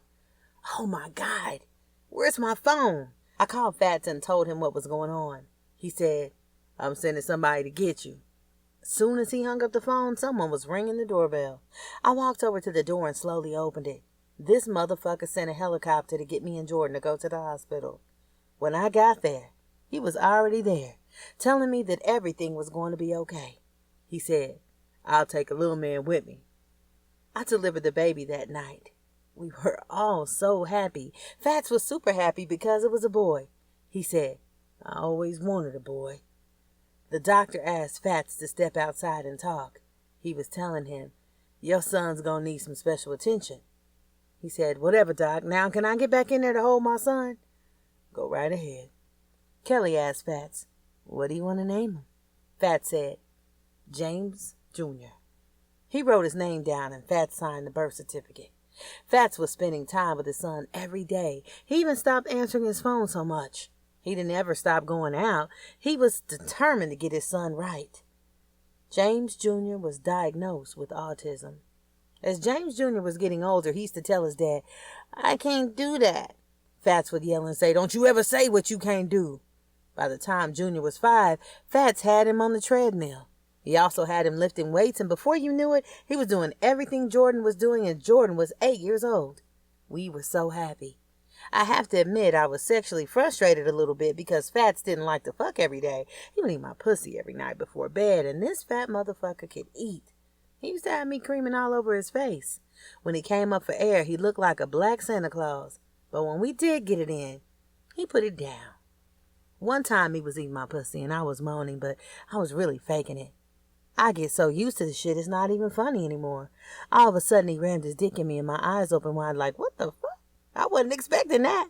His dick was so hard the veins was popping out. He was standing up and had my legs spread wide open. I looked down. His dick was shiny and glossy from my juices. It was feeling so good I jumped up and sucked the shit out of that motherfucker. I was sucking on his balls while he was standing up and I was on my knees. He turned me around doggy style, which was my favorite position. He was rubbing his dick up in my dripping wet pussy and slapped it on my asshole. Then I felt him trying to put it in. My back was down on the pillow, my legs were shaking. Then I felt him put something cold in my asshole and I felt him slide right in. He wasn't rough. He was taking it nice and slow. I wanted to say stop, but he was hitting my G-spot. After a couple of strokes, he put it back in my pussy. He started to pound like he was crazy. Yes! I screamed as if I was feeling hot cum filling up my stomach. I felt an orgasm coming so close, and then he pulled it out. Fuck! Kelly screamed out loud. Fats responded. You good? You good? Kelly said. Yes, baby, it just felt so good. She was really mad deep inside because she didn't get off. The next morning, she was over the toilet. She yelled from the bathroom, Baby, baby, I think I'm... Yes, Fats yelled out. A couple of months passed by and Kelly found out she was going to have twins. Fats decided they should get married. Kelly said, Should I call my parents? Fats said, Nah, I want this to be our little secret. We're going to go to Vegas and get married, and when it's time, we'll let everybody know we are as one. Okay, baby, it's your world. That's right. It's my world. She picked out a dress before she got too big, and they went to Vegas and got married. Chapter 8. After having the twin girls, Kelly's body snapped back into shape. If you saw her, you would think she didn't have any kids. She looked so young, and you couldn't even tell she was in her 30s. She told Fats she wanted to go to Chicago and visit her parents. He didn't mind watching the kids because he was turning into a stay-at-home dad. She drove her car from Minnesota to Chicago. Everybody was so surprised to see her. How you doing, Kelly? I haven't seen you in so long, said the people in the neighborhood that was surrounding her all-white Tesla. She gave her mom and dad a big hug when they came outside. Her mom said, Girl, you don't call us no more. Kelly said, So sorry, Mom. I've been busy with the kids, but I'm going to make it up to y'all tonight. Get dressed. I'm taking you guys out for dinner. Where do you guys want to go? My dad yelled out, The Buffalo Wild Wings. When we got there for dinner, it wasn't that packed, so we got a table right away. As I walked up, I said, Reservations for 3 under Mrs. Silver? My mom looked back at me. Who is Mrs. Silver? As I was walking to the table, I told her, That's my last name now. I've been married for a couple of months, but I wanted to surprise you guys.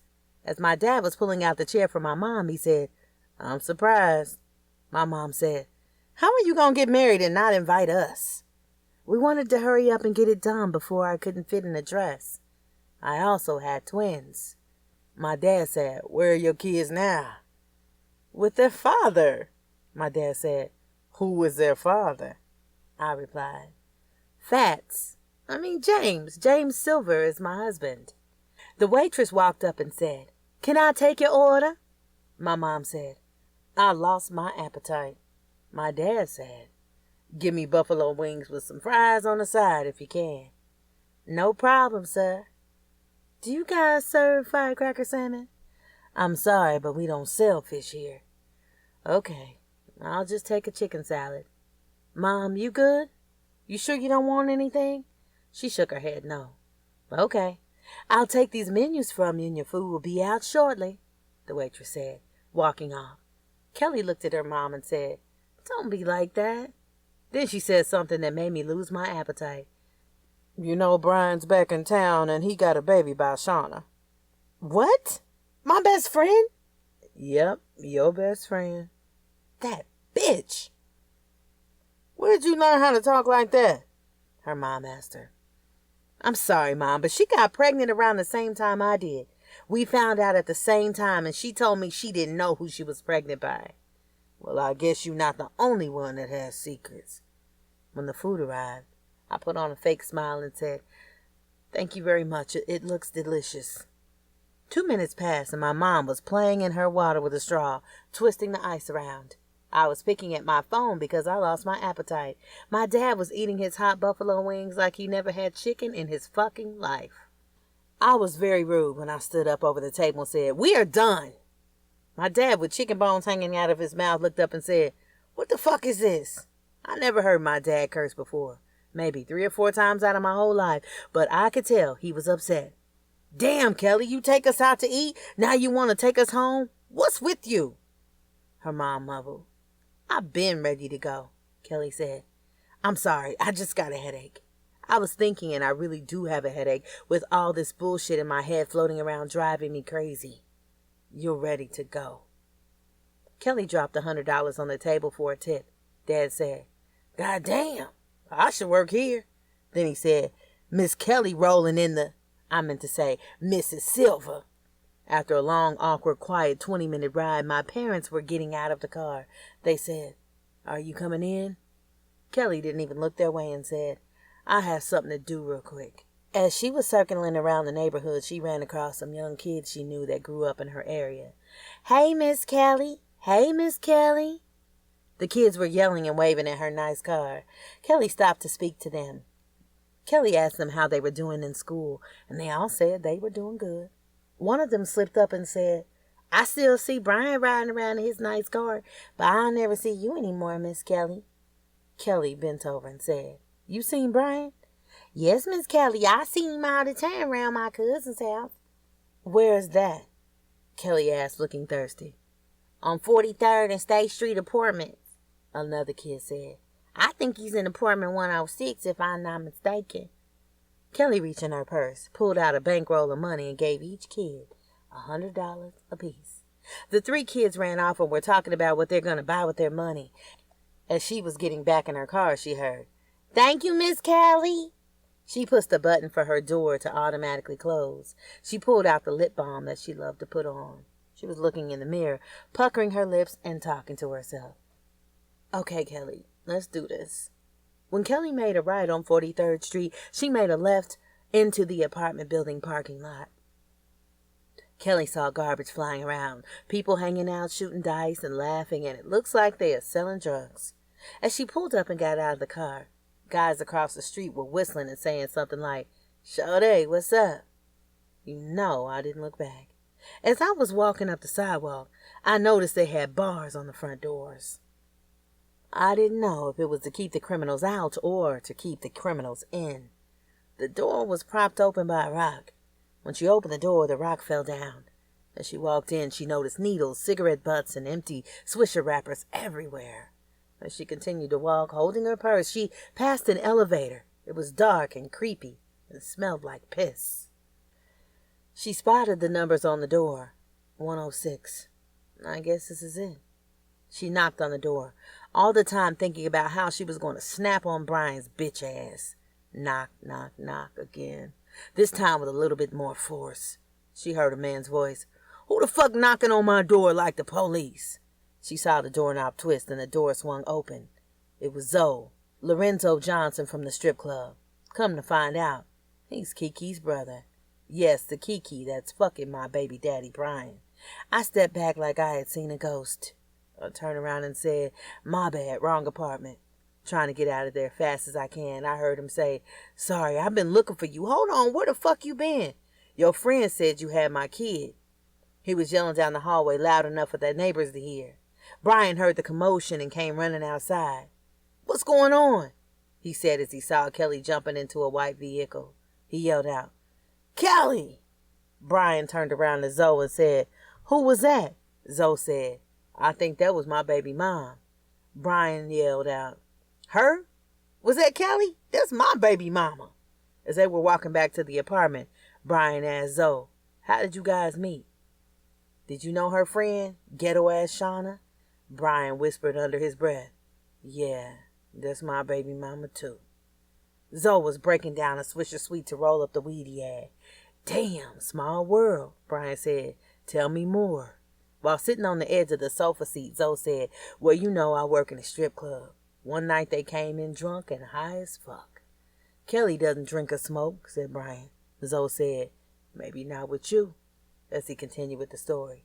"Shauna said it was her birthday and asked me to show her a nice time." Brian yelled out, "Her birthday?" Brian started thinking about the birthday dress he'd bought her, but she never wore it. All she wanted to do was lay in the bed and watch Netflix and chill. When the fuck did she have time to celebrate her birthday? "Continue," Brian said. Zoe was going on and on about how he took her to the back VIP. "I was dancing for her and moving around too much. Next thing you know, she started kissing on my chest and rubbing on my stomach. Before I knew it, she was pulling my dick out, sucking it like a cucumber, like them girls do on the Facebook videos. Then she turned around in the chair, burying her face in the seat part with her ass arched up in the air. So you know me, I'm not turning down anything but a shirt collar, you know." As Zoe was laughing, he put the blunt in his mouth and lit it. Taking a long pull off of it, he blew smoke in the air. So I was doing my thing, and she was moaning and saying something like, "Ah, baby, give me that dick." "Oh, shit, wait a minute. She was saying your name?" After 5 to 10 minutes, I walked her back to her table with her friend. Her friend asked me if I showed her a nice time, and I told her that she showed me a nice time, and we parted. When I was leaving, Shauna slipped me another $50 bill and thanked me. I told her, "Anytime." Brian was so fucking mad. Kiki walked in the living room like, "What the fuck y'all talking about?"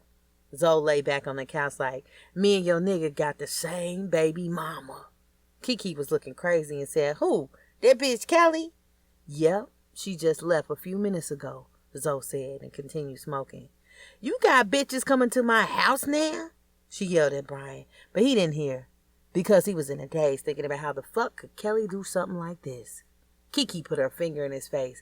"Do you hear me, nigga?" Brian jumped up and said, "I don't have time for this. I had to go." Kiki said, "You right, motherfucker. Get out." Kiki was in her car, and her hands were shaking. With tears in her eyes, she was fucked up, so she hit the home button and let the car drive her home as she fell asleep behind the wheel. She didn't even tell her parents goodbye. She just rolled into the sunset. When she got home, Fats asked her how her trip was. She said, "I'm never going back to Chicago. Them motherfuckers are crazy." Fats chuckled and said, "That's why I left. Them motherfuckers don't want no real money shit."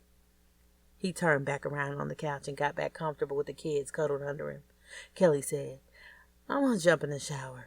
That road trip got me smelling like I just left the gym." Fats said, "I don't know what that smells like because I ain't never been to the gym," laughing at his own joke like he always does. He picked up the remote and started changing channels on the big 50-inch screen on the wall. As she was getting clean clothes and getting ready to jump in the shower, she was thinking, I have 2 baby daddies living under the same raggedy-ass roof. What are the odds of that? She said it out loud, and Fat said, "What you say, honey?" She yelled back, "Nothing, I'm just talking to myself." After she got out of the shower, she walked into the living room. The kids woke up and said, "Mommy, you back home," and gave her a big hug. She felt the love. "Oh, you guys, I need a hug right about now, and maybe a foot massage." And she looked at Fats. He grabbed his phone and said, "I'll order you one right now. Don't touch no feet." A couple months went past, and everything seemed like it was back to normal. A little too normal. Fats started back going outside since the weather was getting nicer. Every night when he came in, he does the same thing. Take a shower, eat my pussy, and go to sleep. Sometimes I just laid in our big-ass king-size bed next to Fats, hearing him breathe loud as hell while I was thinking about what I would do if my secret ever got out. The next morning I woke up late because I was up all night thinking. I woke up to the smell of waffles, eggs, and bacon.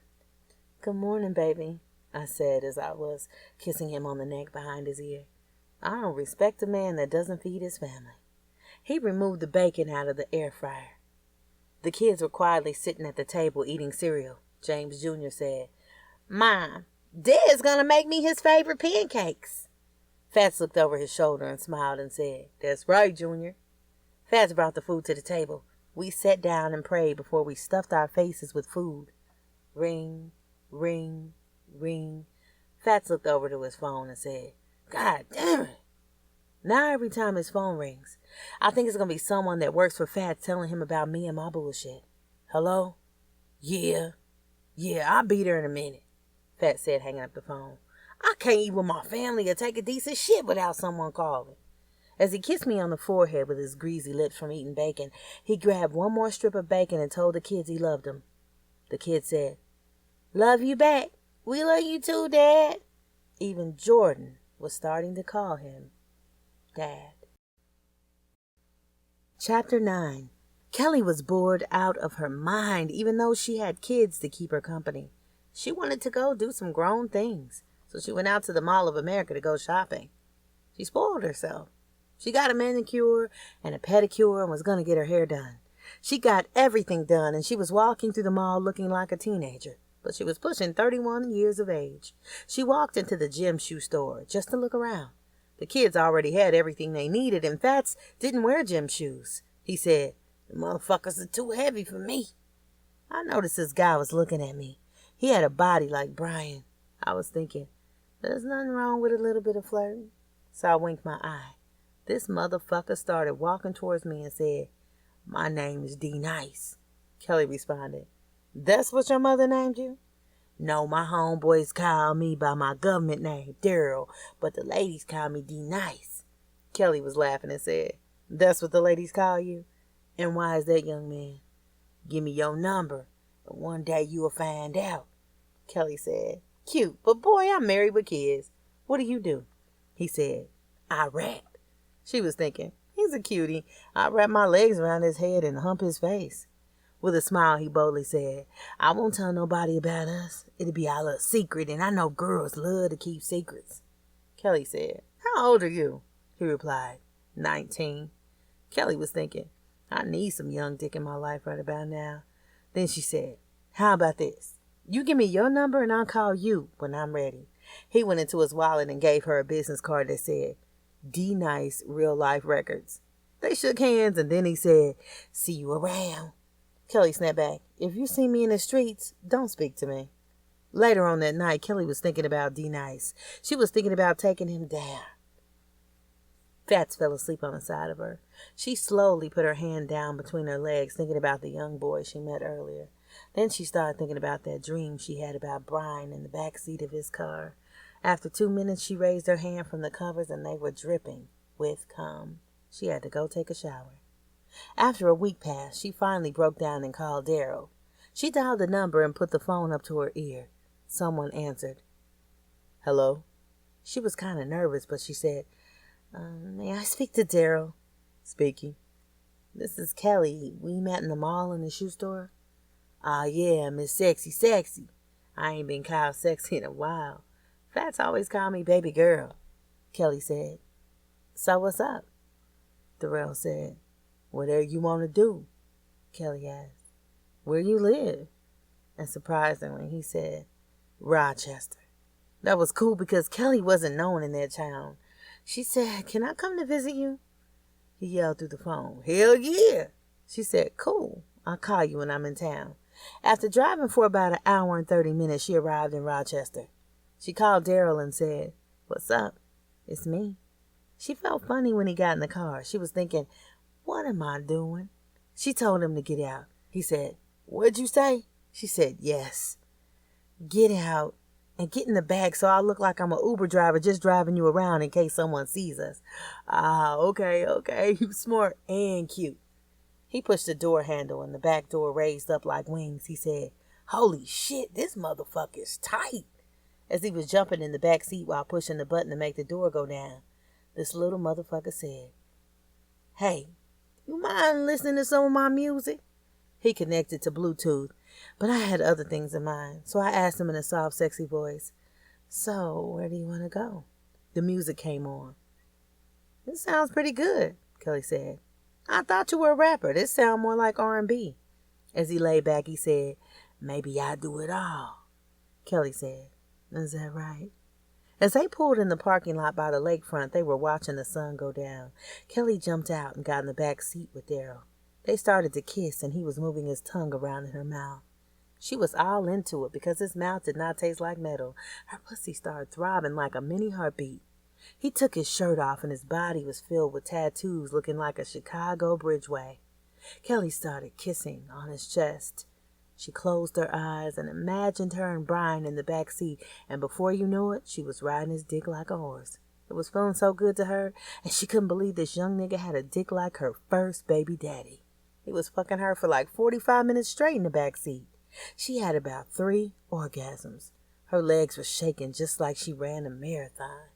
When she got home, she took a long-ass bubble bath. Fats walked into the bathroom and said, "Where you been?" Kelly said, "I went to the mall," even though she came back with no bags. She said, "I just walked around for exercise. Now my legs hurt." Fats said, "Well, I hope your legs don't hurt that bad because I plan on spreading the motherfuckers tonight." As he walked out of the bathroom, closing the door behind him. It was about 11:30 p.m., and they were headed to bed. Kelly didn't mind Fats eating her pussy tonight because Daryl didn't. As he was downtown taking care of his business as he does, I was thinking about Daryl and Brian. I just couldn't control myself. I released a waterfall of cum. Fats said, "Damn, girl, you trying to drown a nigga?" He climbed up next to me and cuddled. In less than a minute, he fell asleep. Everyone was screaming, "Happy birthday, Junior. He's turning 10 years old." Damn, time flies. I heard a lady's voice in the back by the pool. I looked over and it was the mother of Fat's 3 kids. I walked outside and extended my hand to her and said, "Hi, my name is Kelly. I don't think we've met." She didn't even shake my hand. She was talking about, "What's up? My name is Georgia." Kelly was thinking, "You manly looking ass bitch. The fuck out of my house with your fucking black and mild smoking ass." She was dumping the ashes on the ground outside in the pool area. Then she said, "Oh, you the new wifey, huh? Pretty." 3 beautiful black little chocolate girls ran up and said, "Hey, Mom, can we have some ice cream and cake?" I'm used to the kids always calling me Mom. I blurted out, "You can have all the ice cream and cake you want." Georgia stood up, built like a truck driver. She was looking at me real hard and said, "Don't do that. Don't do that." Waving her finger side to side. "Don't tell my kids what they can do. You are not their mother." Kelly said, "I'm sorry. I'm so used to these kids running around calling me Mom." Georgia snapped, "Bitch, you better learn how to recognize your kid's voice." Georgia and Fats had been together for years before I met him. For some reason, they broke up. I never asked why because it was never my business. I'm trying to get me straight. We had a house full of people I had never seen before. People I saw in the restaurants, barbershops, and some I saw dropping money off to him. I just slowly moved away from this lady before she makes me fuck her up. Dyke-looking ass bitch. As I was walking off, I was switching my ass hard left to right because I know she was looking. I heard her say, "I don't know how she's having all these kids and he can't even get it up, girl," laughing with the girls around her table. Junior ran up hugging me and said, "This is the best day of my life." We had the house of bounce in our backyard. The swimming pool was full of balloons and the kids were eating like crazy. Then Fats walked in with a motorbike and he said, "Hey, Junior, this is yours, son." All the kids surrounded the dirt bike as Fats started it up. Dad, can I ride it?" Junior said, "That's why I bought it. I got all this land. Go ahead, boy, do your thing." Even though Junior was still struggling a little bit with MS, multiple sclerosis, you wouldn't even notice it when you see him out enjoying himself. Ring, ring, ring. I answered my phone like, "Hello? Kelly?" I heard a man's voice on the other end of the line sounding shook up. Me and Zoe got into a big fight. Now he got his niggas after me. Excuse me?" I put my finger in my ear like I couldn't hear as I was running into the house. I went into the bathroom in a soft whisper. I said, "Brian, how did you get my number? You think I'm supposed to help you when you call and don't even call to check on your son? Nigga, please." Click. I was so frustrated when my day was over. I called up Darrell. We had been fucking around for a couple of months on the low. Nothing serious, just backseat, back shots. I'm cool with that because he made me feel like I was getting my swag back. I used to trip about Shauna giving up sex for money. Now I'm paying for that shit. It was like going to therapy. I gave him $200 every 2 weeks when we met up, and he gave me his long, young dick. I wanted to relax a little bit more, probably in a hotel or something, but his young ass didn't even have ID. I really didn't feel comfortable lying to Fats. I'm going to go out of town this weekend. Is that cool with you, baby? Long as you come back, I'm cool with anything. You know I got a couple of people to watch the kids for us, so have fun. This nigga didn't even ask me where I was going. Then I heard, baby, by the way, where you going? Fuck. Then he said, I know you're not going to Chicago. You said you hate that place, right? Kelly answered, right. I'm going to kick it with my best friend Shauna in Iowa. Iowa? He said. Don't come back pregnant. All of a sudden, I felt like I couldn't swallow and the words barely came into my mouth. What? I'm just playing, baby, he said as he pushed the button on his keychain, opening the 12-car garage with all his cars in it. Before you leave, you should give me some. Let me see if I can get you pregnant before somebody else does. He's always laughing at his own fucking jokes. I wonder if he realizes his old ass is not funny. I walked over to him while he was walking out the door and tapped him on the shoulder and said, talking all that shit.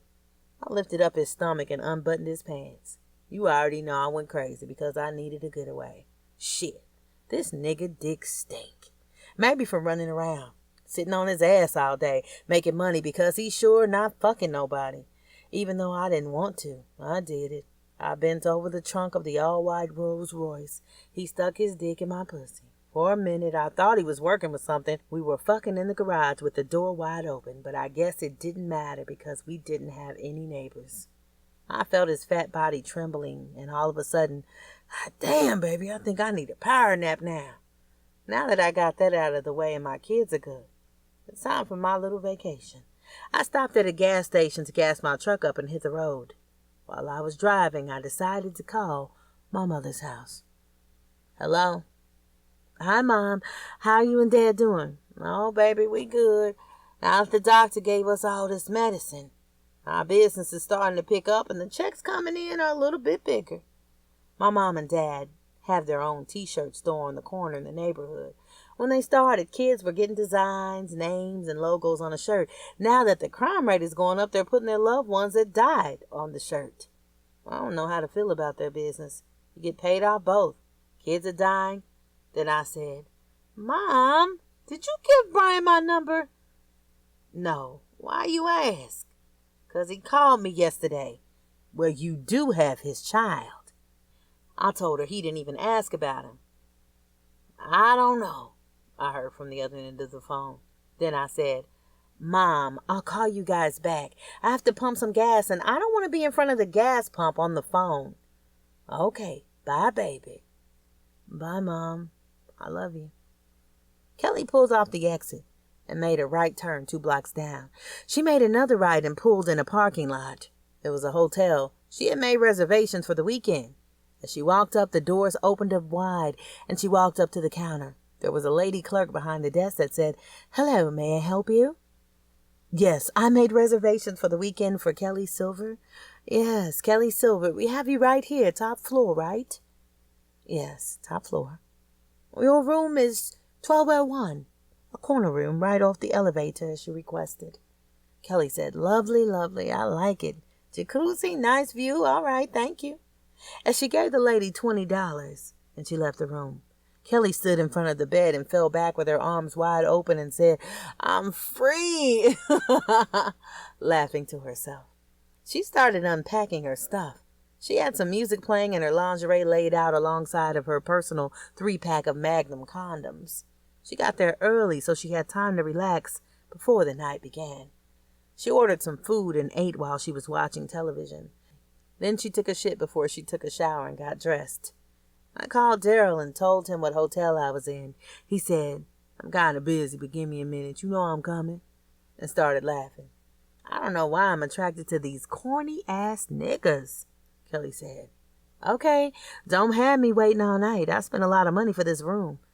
Daryl said, I'll be there, Kelly whispered. And bring your A game. He responded, like I don't. When Daryl got to the hotel, he walked up and said, "I'm looking for Kelly." The girl looked down and started typing. She said, "Oh, she must be your mom because you didn't say her last name. She's in room 1201. Do you need help finding it?" "Nah, I got it," he said, walking to the elevator. "Thanks anyway." Around 10 o'clock, I heard a knock on the door.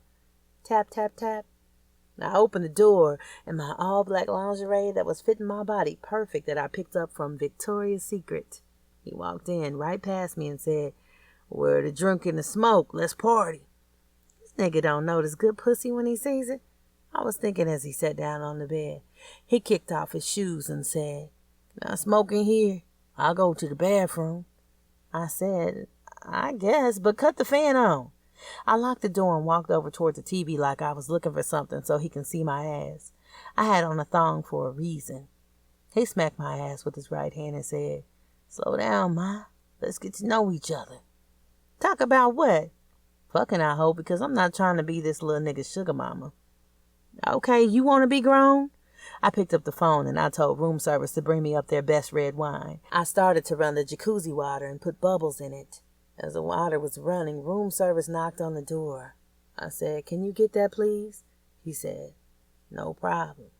When he came back with a bottle in his hand, I was already asshole naked in the jacuzzi with my clothes on the floor. He looked at me and said, "I'm about to tee up." Chapter 10. Ring, ring, ring. Ring, ring, ring. Fats was so excited. He couldn't wait to tell Kelly he had made $2 million in 1 hour. She didn't pick up the phone. Fats hung up the phone and said, "Fuck it, she'll call back." But she never did. Fats made his money by selling cars. Not any kind of cars, exotic cars. He doesn't have a dealership or anything, but he sells them to local rappers because he knows their credit is fucked up. It is a cash-only business. Today he sold so many cars, you would think the hood niggas were going around robbing banks. Fats kept saying, "God damn, why's my wife here to count this money with me?" Because he didn't really trust anyone else. Kelly didn't know that Fats had GPS in her car.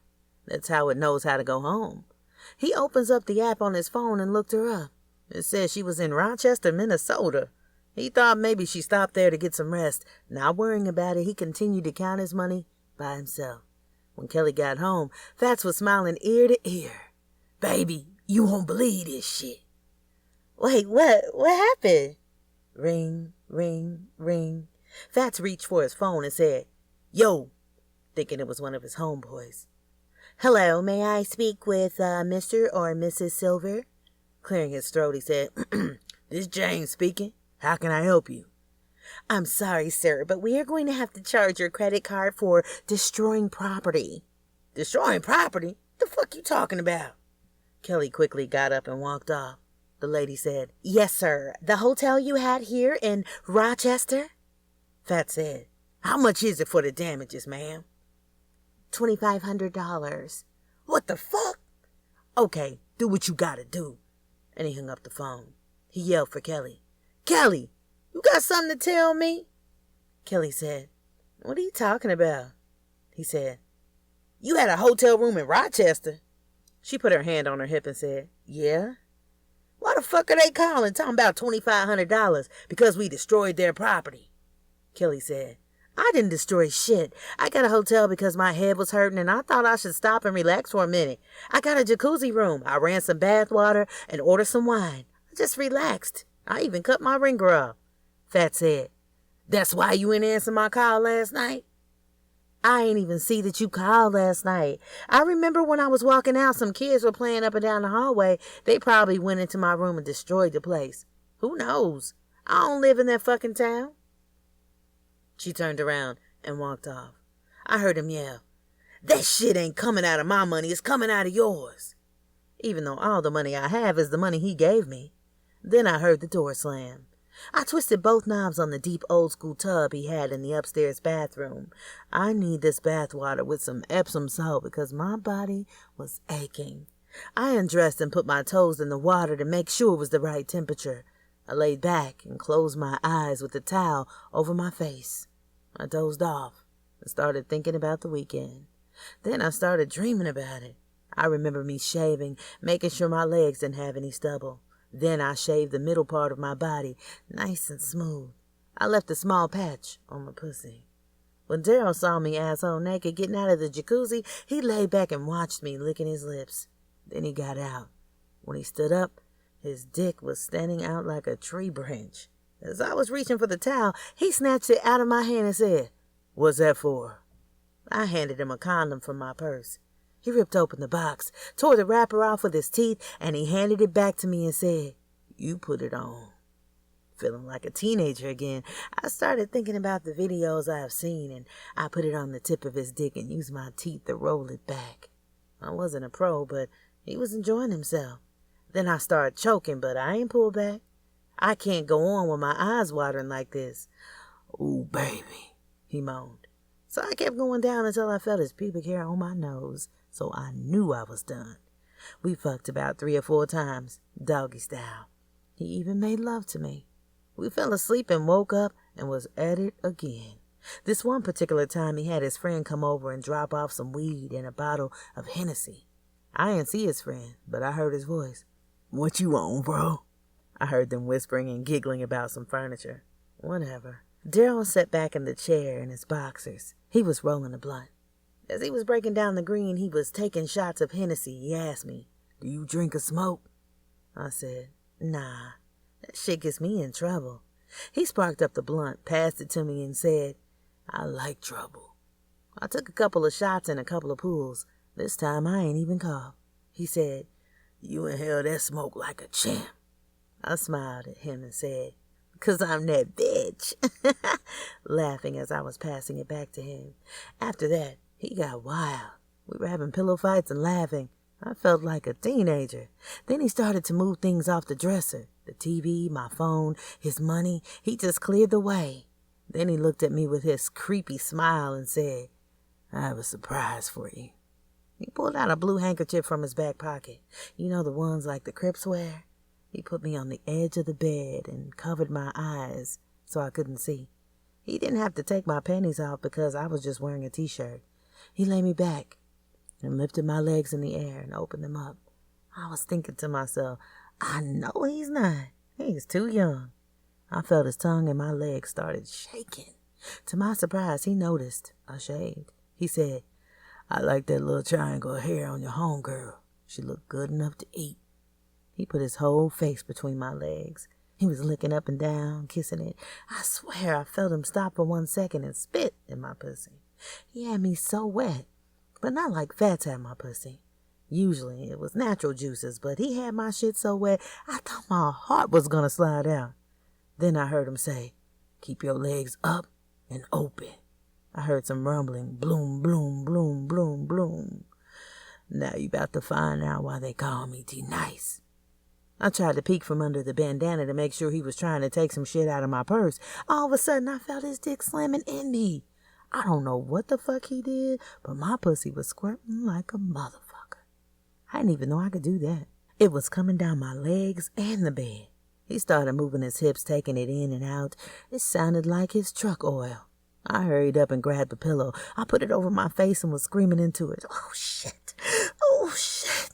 My pussy juices were spraying all over the walls and TV and our clothes, but he didn't care. He kept on going, too, saying, "That's right, baby. Push it out." When he got finished, I looked at him and said, "If you weren't so young, I would marry you." I woke up and jumped out of the tub, running to the toilet. I was throwing up. I thought to myself, wait a minute, how many times have we fucked? I thought we only had 3 condoms. Fuck, fuck, fuck.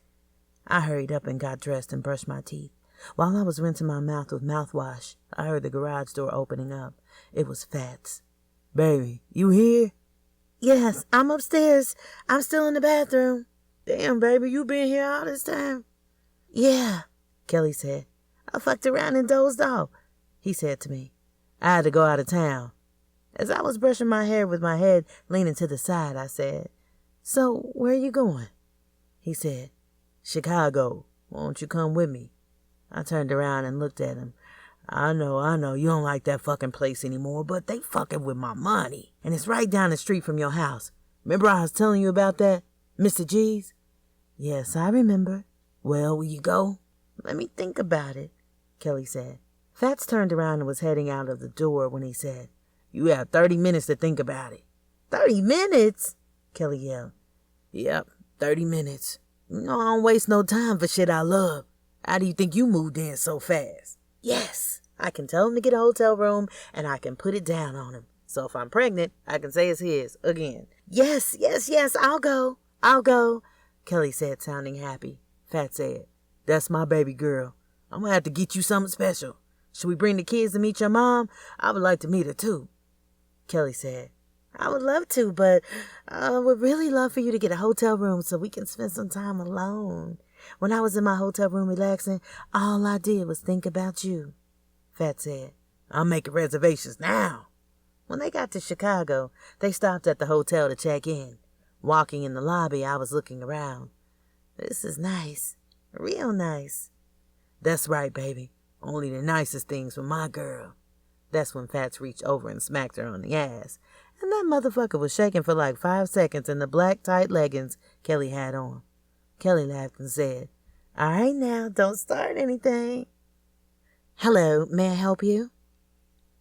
Yes, I made reservations for the Silvers. I'm sorry, sir, but your reservations have been canceled. Why? The lady said, In the computer, it shows you have some damage to another hotel property. Fats looked over at Kelly as she acted like she was on her phone. Baby. Yes, I said, getting up and walking toward him with my head down, looking at my phone like I'm busy. They said our room was canceled because of that damage you did. Kelly slammed her phone on the counter and said, I didn't do no fucking damage. I stormed out and went back to the car. It's cool, baby, Fats said, getting back in the car. We'll find somewhere else to go. Or you want to go to your mom's house and I can go to one of my homeboys' house? Yeah, let's do that, Kelly said, in a pissed off tone of voice. Fats said, Baby, stop worrying about small shit. As he put his right hand on her thigh and squeezed, Kelly said, I just don't like it when you don't believe me. Ring, ring, ring. Hello? Yes. He answered his phone and she started looking back down at hers. Then she heard him laughing on the phone saying, Real Life Records? I know that nigga. Cool, I'm thinking about signing him. As we pulled up to my parents' block, he was still on the phone. He was holding one finger on his head and blowing me a kiss. I jumped out of the car and headed to my mom's door. As Fats was driving off, I looked at him and all of a sudden I see Shauna with this little boy looking like Jordan. I got a salty taste in my mouth and I was feeling nauseous. I didn't even ring the doorbell. Shauna didn't see Kelly because she was walking down the street. Kelly grabbed her chest and nervously rang her mom's doorbell. What a surprise, Kelly. What you doing here? Kelly said, I need some water. Her mom said, Come on in, baby. You don't look too good. Kelly walked in, grabbing for the wall, saying, I need to have a seat. Here's your water, honey, her dad said. My mother yelled, It looks like you seen a ghost. Kelly was drinking the water down nonstop.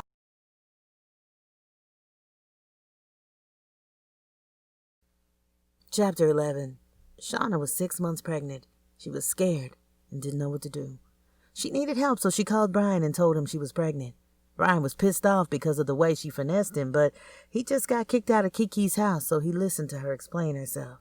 Shauna said, I'm sorry, but I only did the shit I did because you fucked over my homegirl Kelly. Now that she found out I'm pregnant, she been acting strange. Brian said, So, Shauna, what are we gonna do? He was thinking this bitch might be lying, but he needed a place to stay. First of all, you the only one I fucked in the last 8 months. You did have a condom on, right? Brian thought about it. He did take the condom off so it could get off. Shit. Hello, I guess that means you didn't, huh?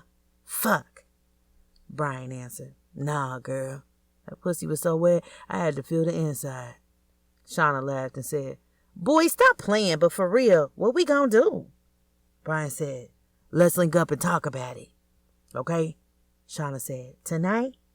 Brian was thinking, I don't have anywhere to go to anyway. Okay, that's cool. Where? Shauna said, My house. Cool, said Brian. Ring, ring, ring. Ring, ring, ring. Kelly answered the phone. Hello? Fat said, Baby girl, you good? I don't know, baby. I have a headache and I'm not feeling too good. Well, I got a hotel for us. I'll come pick you up later, okay? Well, baby, see you later. I got some business to take care of, okay? Love you, Kelly said when she hung up the phone. Her mom said, Who was that, Kelly? Kelly answered, My husband. He's coming to pick me up later on. Dad was walking in the living room eating some grapes. Are we gonna meet him? I'll see. He's a busy man. Knock, knock, knock. When Shauna opened the door, her stomach was sticking out. Brian said, Damn, girl, what you been eating?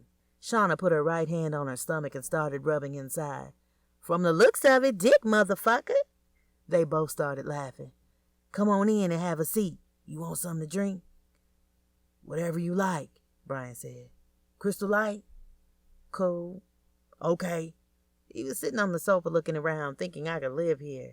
So, Shawnee, you know I'm not the type of man to leave my kids. Your girl left me, but if you're pregnant with my baby, I'm going to be in his or her life. So, Brian, where do you live nowadays? That's crazy you asked me that. Lately, I've been living in hotels, but I'm currently living in my back seat. What, your back seat? Said Shauna. Don't worry, your boy will bounce back, as he took another drink. Shauna said, Well, if you help me, I help you. Brian moved in with Shauna, and in a few weeks, he got a good job as a stockbroker. They thought it wouldn't work, but Brian was back on his A game, and they had lots of fun together. They went on picnics and walks to the park and had deep conversations. Brian, rubbing his chin with his right hand, bust out and said, I'm not trying to be rude, but I wish I would have met you before I met Kelly.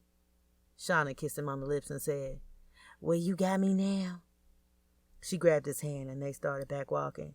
One night they were laying in bed watching TV. Brian said, I feel a little horny, cracking a smile. Shauna and Brian messed around quite a few times during their relationship. Shauna didn't mind giving Brian head every once in a while, but Brian wanted more. Baby, what's up? I swear I'll be careful. Okay, Brian, but we have... Brian interrupted and said, I know from the back. I like it that way anyway, he said as he went down on her. After he got up, he turned around and handled business. When he was done, he went back downtown. I'm gonna kiss it where it hurts. As Brian was moving his tongue around, making her feel good, he said, Baby, you are wet. She yelled out, Fuck, I think my water just broke. They jumped up and got dressed, looking for the keys. He was helping her down the stairs to the car so they can go to the hospital. When they pulled up, they put her in a wheelchair. Is she gonna be okay? Asked Brian. He was walking around the waiting room for about 20 minutes with pussy juice on his face before the doctor walked in and motioned. Come on back. When he walked into the room, he saw Shauna with her legs propped up, ready to give birth. Doctors were coming in and out, telling her to breathe easy. 1, 2, 3. The doctor said, I see the head. He's crowning. After a couple of more pushes, Shauna gripped Brian's head. Their baby was born, and the doctor said, It's a boy. What are you going to name him? Shauna looked at Brian, and Brian said, Michael. After 3 days in the hospital, they were going home with little Michael. Shauna was crying, and Brian said, Are you okay? She said, Yes, I'm not upset. These are tears of joy. She kissed the baby on the forehead. Brian kissed Shauna and said, I'm going to be a good father. I'm not going to fuck up this time. She said, Better not, as she was walking with the baby in her arms. With all the money Brian was making, they hooked the baby room up a couple of months ago. The room was baby blue. The baby had Blue's Clues sheets and blankets and a basketball lamp. There were boxes of diapers stacked in the corner and toys the baby couldn't even play with yet. Shauna sat down in the rocking chair that was in the baby room and said to him, This is your room, Michael. Do you like it? She was feeding him a bottle. They both stayed up half the night looking at the baby. And every year after that, Brian was always supportive of Michael in whatever he wanted to do. He was at every basketball game, spelling bee, and teacher's conference. Shauna and Brian's life was pretty decent. Brian even made peace with her younger brother and Zoe. Sometimes they would all get together and play basketball on the weekends. One day, they decided to call it quits after playing 3 games of 21. They all shake up. All right, bro. See you later. He was walking in through the alley to his car where he always parks, in front of Kelly's mom's house. He was secretly hoping one day he would see her. Zoe jokingly said. That looks like your girl right there. And surprisingly, it was Kelly. Brian dropped the basketball, left his keys in the door, and started walking towards her fast. Where's my fucking son? You got the balls to come back in town? You don't answer my calls, and you took my son. The Lord knows where the fuck you at now. Kelly turned around and snapped back like, you and your broke-ass friend can stay the fuck out my life. I don't need y'all for shit. Brian said, that's not my friend. That's your baby daddy. When the fuck you ever went out on your birthday? Yeah, he told me. Zoe walked off like, I'm not in this shit. Brian and Kelly were going back and forth like a rat beef. They barely heard a car pulling up, the tires crushing the trash in the street by the curb, an all-white and chrome four-door Rolls Royce. Inside was a 325-pound man wearing all white. Fats jumped out of his car and politely walked over and smacked the shit out of Brian. He went flying back in Kelly's mom's rose bush, destroying the plants. One of his shoes flew off in the process. He was knocked out cold. Fats stood over him and whispered, Nigga, I will kill you. He told Kelly, get your ass in the car. He jumped in and pulled off. Fats yelled at Kelly, who the fuck was that? Kelly said, my baby's father. Fats responded with, well, he needs to learn how to talk to a woman in public. Wipe your face. It's all good. Fats was never one to get in drama, so he brushed it off. Now I need a back rub. Fats laughed and said. Pulling in the parking lot, they stopped, and Kelly went to the trunk to grab her little bag. As they walked in, the lady behind the register was Kiki. They made a right, walking toward the elevator. She yelled out, when is my brother gonna see his kid? Fats said, damn, that nigga even got family through the town. Now I see why you don't like it here. Kelly agreed. Exactly. When I got to the room, he said, open the door. I opened it slowly, and to her surprise, it was beautiful. The room looked like a mini house. Refrigerator, stove. This motherfucker even had an upstairs. This is beautiful. I know, Fats said. So let's make this night worth it. He took off his clothes and went to the king-size shower. I just walked around looking at everything and enjoying the view of the Chicago skyline. I started thinking about how lucky I am to have Fats in my life. Undressed.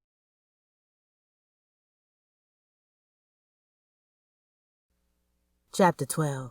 When Brian got home, he looked like 5 niggas beat his ass. What the fuck happened to you? Shauna said with the baby in her arms. I saw Kelly, and before I know it, some big guy was getting out of a white car and walked up. Next thing I remember was waking up to the sound of some little kids in the neighborhood. Shauna was walking around the house in a circle. Where's my fucking phone? Where is my fucking phone? She called her younger brothers. Hello? Do you know a fat motherfucker riding around town in a white car? I don't think so, answered the little brother, Touch. Let me call you back when I find out something. Touch called Zoe and told him about the whole situation. Zoe said, my sister just told me they was at her job. So around 3 a.m., the younger brothers were on their bullshit, but they noticed the white car was gone. When Kelly got out of the bathroom, she was fresh in some lingerie. She walked in on Fats, sniffing like he had a cold. He had a little piece of plastic with something in it that looked like baby powder. What is that? She asked Fats. That's just a little something to get me right for tonight, he said. He stood up and dropped his towel. He was hard as a predator trying to open up a daycare. He didn't even preheat the oven. He just bent me over and slid his meat in. We were going at it for about an hour. His fat ass didn't even take a break. He was fucking like a teenager. I came like 3 times. I don't know what was in that bag, but it was working. After 3 hours in the hotel room, Fats was getting a little paranoid, and he said, baby, let's go home. Fuck this town. I never saw Fats act like this, but I was ready to go myself. Home sweet home, I said as we walked in, and it seemed like my first time ever seeing this place. Even though we were only gone for the weekend, it felt like forever. We lived in Lake Minnetonka, right off the lake. 5 bedrooms and 9 bathrooms. Marble tops in every room, dark brown cabinets and sparkling chandeliers hanging from the ceiling that had exposed beams all around the downstairs of the house. Chicago woke me up. I need to really get my shit together. Kelly started to cook, clean, and do all the nice things a wife can do, even though it was only 3 months. This house was starting to feel like a happy home. As they were hanging out with the kids by the swimming pool, Fats noticed Kelly's stomach was getting bigger. "Damn, girl, look like you putting on a little weight," Kelly smiled and said, "Maybe it's that good food you've been cooking for us," before diving in the pool. Ring, ring, ring, ring, ring, ring. Fats answered his phone. "Hello?" With excitement, he got out of his chair and walked into the house yelling, He did! He did! I'll be right over." Kelly kept swimming and playing with the kids before she made them lunch. Fats yelled, "I'll be back, baby. I need to run by my homeboy's studio and take care of some business. Love y'all," he said as he walked out the front door. Kelly decided to take the kids on a ride through the town, and Jordan stayed home and played the video game. While they were out, Kelly was getting strange calls from an unknown number. Ring, ring, ring. It was a call from D-Nice. Kelly answered the phone and said, "Didn't I tell you not to call me? I'll call you." "I know, but I had to tell you. I just signed a record deal for $1 million. Kelly responded. "That's good," D-Nice said. "We should celebrate." And Kelly said, "It's not a good time for me," and hung up the phone. Months passed and D-Nice never heard from Kelly again. Now Fats knows that Kelly is pregnant again. He spoiled her like never before. One day, Kelly got a call from her mom. "Kelly, Brian and some other guy came over looking for you. They were talking about some baby business." "Mom, don't worry. I'll come and visit to take care of this," Kelly said. "I'm leaving out tonight," Kelly told Fats. "I need to visit my mom. It's important." "You need me to come?" said Fats. "Nah, I got this. Are you going to be good on the road being pregnant and all?" Kelly nodded her head yes. "I'm leaving out tonight. Be back tomorrow morning." "I guess I'll lay back and chill with the kids," he said as he was clicking the channels on the remote. Kelly told the kids to be good for their daddy and left. Kiki's grandma decided she wanted to see Zoe's kids before she passed away. Kiki decided to make it her business to call around and get in touch with Kelly. She called Kelly's phone but didn't get an answer. So she went to work and looked up Fats' phone number from when they stayed there. Fats was taking a nap and woke up to his phone ringing. "Hello?" "Hello, sorry to bother you, sir, but I'm looking for a Mr. and Mrs. Silver." "This is Mrs. Silver. How may I help you?" "Yes, my name is Kiana. I'm looking for Kelly." "She's not here right now. What's this about?" "Well, sir, her and my brother have a kid together, and he was trying to get in touch with her." Yeah, tell your brother I'm sorry for putting my hands on him. I'm not that type of guy." "Excuse me? You ain't put your hands on my brother." "Isn't your brother's name Bryant?" Fast asked. "Nah, my brother's name is Lorenzo." "Lorenzo? Who the fuck is that? Who the fuck is this and how the fuck you get my number?" "I saw you guys a couple of months ago in the hotel. I was the lady behind the counter telling your wife to let my brother see his kid." Fats thought about it and said, "Who the fuck is your brother's kid?" Kiki said, "We never saw him. We just heard she was pregnant. I think it's her second kid if I'm not mistaken." "Second kid? How the fuck are you talking about my junior?" He was walking around the house furiously. Fats called Kelly. "Hello? What's up, baby?" "Don't baby me, bitch. Who the fuck is Lorenzo? And why the fuck is this girl calling me saying this is her brother's kid?" "Baby, I can explain." "Explain you coming to get these fucking kids out of my house. You turn my kingdom into a fucking daycare and this retarded motherfucker's not mine. I signed the birth certificate. Bitch, you got me fucked up. Matter of fact, I'm sending someone to Chicago to drop the kids off and make sure you get him the keys to the car." And Fats hung up the phone. Kelly was upset. Fats did not answer the phone for her for 2 weeks. Kelly was crammed up in a 2-bedroom apartment with her mother, father, and 4 kids, with one on the way, with a strain on her family. It was terrible. Chapter 13. Fats was at home by himself, missing his wife and the kids. He kept thinking he heard something down the hall. He felt like his house was not a home anymore. Some mornings he gets up and makes breakfast for everyone, but no one was there. He'll find himself watching Disney movies alone. The kids' toys and bikes were still laying around, and sometimes he would break down and cry. All of a sudden, the phone rang. "Hello? May I speak to Mr. Silver?" "Speaking." "Your wife, Kelly Silver, has been admitted to the hospital. She's in labor. Just giving you the heads up. Fats forgot about everything and jumped in the car and was headed to Chicago. You got here just in time, sir. She's about to deliver the baby. Let's get you dressed and you can go into the delivery room. As Kelly was giving birth, Fats kissed her on the forehead and said, Baby, I'm sorry. Push, push, push. Out came this light-skinned little boy with a birthmark under his eye that was shaped like a teardrop. Fats said, Look at my little killer. Now, since the baby was born, Fats said, Let's name him the Greatest Silver. Fats was so happy and filled with joy that he decided to let Kelly move back in with the kids because he was missing them. Kelly and Fats had their issues, but they put it aside for the baby's sake. Even though Fats was still fucked up about Junior, he didn't talk about it. They decided to put the greatest in the boys' room so they could watch him, so they could get some sleep. Sometimes early in the morning while Fats would cook breakfast, he would jokingly say, I might need to buy a bigger house with all these kids. Even though Kelly wanted to explain herself to Fats, she never did because he never asked. Everything was back to normal. They just added a little baby into the mix. Bring, bring. Fats put the phone up to his ear. Yo! Walking out the door, he held up the peace sign. Kelly looked around and thought to herself, Oh, these damn kids, if it wasn't for Fats, my life would be fucked up. Even though he let me and the kids come back, he traded my cars in for a van like I'm a fucking soccer mom. I ain't really tripping, though, because it was a Mercedes. Fats walked into the studio. What's up, everybody? What's up? Shaking everybody's hand. What's up, little homie? I heard some of your music, and I know you heard about me wanting to sign you. Yes, sir, Mr. G. I heard all about you. Fats continued to say, I don't mind the tattoos and all, but that teardrop might have to go. The rapper said, It's not a tattoo, sir. This is my birthmark. Fats said, No shit. My son has the same thing. It's crazy. He sat down and turned up the music, bobbing his head back and forth. Hey, this is pretty good, but if you want me to sign, you got to record something new.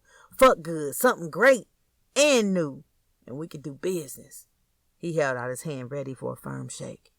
Back in Chicago, Kiki was doing some investigation of her own. She Googled Kelly's last name and looked and found her address, 3770 North Home Road. She couldn't believe it. Damn, this is how this bitch is living? I wouldn't fuck with you niggas either, she said to Zoe. He turned the computer around and said, Damn. He called Brian and told him, Your baby mama is living it up. Brian said, Fuck that bitch. Zoe said, We just looked up her address and she lives in Minnesota. She's in a nice neighborhood doing very well. If I was you, I'd fuck her life up. Kelly was living the life that every Chicago person wished they were living. In a couple of weeks, the greatest will be turning 1. He was growing up so fast. Every time Fats came home, he would do this little crawl walk to him. That's my little killer. Fats picked him up, throwing him in the air. Everything was good in their home. It was like a dream. Everything was perfectly perfect. Fats got a call. Hello? Boss, you need to get down here to the studio. Your boy just dropped a classic. It's off the chain. We listened to it about 7 times, back to back. Okay, I'll be there. Give me a minute. Kelly, I'll be back. Hold it down, baby. Kelly responded from upstairs. Okay, love you. Brian called Zoe after a couple of months and told him, I was thinking we should go pay Kelly a visit one day. Yeah. When Fats walked into the studio, everyone was going crazy about the new single. Okay, Fats said. He was sitting down and said, Let me hear it. After the song finished, Fats stood up and said, Now that's a motherfucking song. He pulled up a gold ink pen out of his white jacket and began scribbling on a blank check. Who should I make this out to? The rapper said, Darrell Miller. Fats said, I like you, D. Where you from? He responded, Rochester. Someone said, This a cause for celebration. They turned on the song and let it play again. Fats called a couple of people to come through. He even called Kelly, and she brought the kids. She walked in greeting everyone, giving handshakes and hugs and kisses on the cheek. She was thinking, I'd never been here before. But Fats had his hand in a lot of businesses. As she was making the kids a plate, she noticed D Nice walking out of the vocal booth. Kelly, what's up?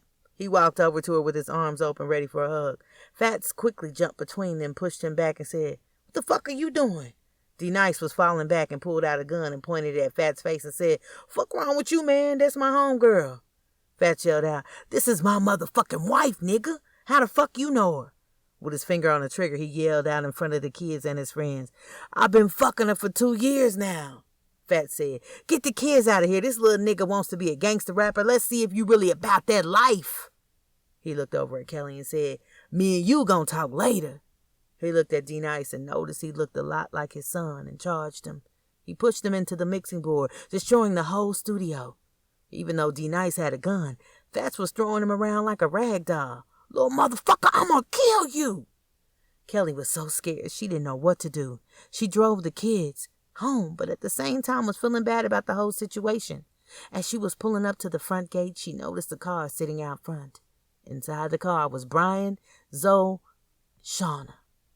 Kelly yelled, "What the fuck y'all doing in front of my house?" She looked over and seen Fats pulling up. "If it ain't one thing, it's another with you, Kelly. I'm starting to get tired of your shit." Brian said, "You got some explaining to do." Kelly felt like everybody was ganging up on her. She jumped in the car with the kids yelling, "I don't have to explain shit," as she sped off. Frustrated and not knowing what to do, Jordan said, "Mommy, is everything okay?" "Everything's okay, baby. Make sure everybody has their seatbelts on." Shauna told Fats about Zoe. Fats was so upset because Kelly played him the whole time. He immediately froze her bank account and put a hold on her credit cards. The repo man was looking for a car. Kelly only had $2,000 in cash, and that wouldn't last long. Riding around town, she didn't know what to do, and the kids were getting hungry. She found herself on the front steps of her cousin's house with 5 kids. She reluctantly rang the doorbell. Her cousin opened the door and said, "What the fuck is this, Kelly? I haven't heard from you. Now you come to my doorstep with a whole bunch of kids?" Kelly said, "Sorry, cuz. I'm going through it and I really need some help." "Come on in and have a seat. So, Kelly, are you going to introduce me to the little ones?" "Yeah, I'm sorry. This is Jordan, James Jr. These 2 little girls are Marcella and Marissa, and the little baby is the greatest." "The greatest?" "Yep, the greatest Silver." Her cousin said to them, "You guys can play in the other room, just don't break anything." The kids ran off to the next room, and she continued, Kelly, what the fuck you done got yourself into now?" They both sat down in the living room, drinking on tea her cousin prepared. Kelly told her about the whole situation, and she said, "Give me a minute." She was rambling through her junk drawer. "Here it is. She handed me a card telling me to call this man. He's a good lawyer. He'll help you out like he did me. When he puts you on, it's going to change your life forever." Kelly grabbed the card and was looking at it, wondering, what can a man do for me? "I'll give it a try," Kelly said. The next morning, she gave the man a call. They talked for about 2 hours. She gave him the names of her baby's fathers. "I'll try to get some child support or something," he said. "I'm not going to charge you until we win the case, but first, I need to get it in court. I'll call you back in a couple of weeks."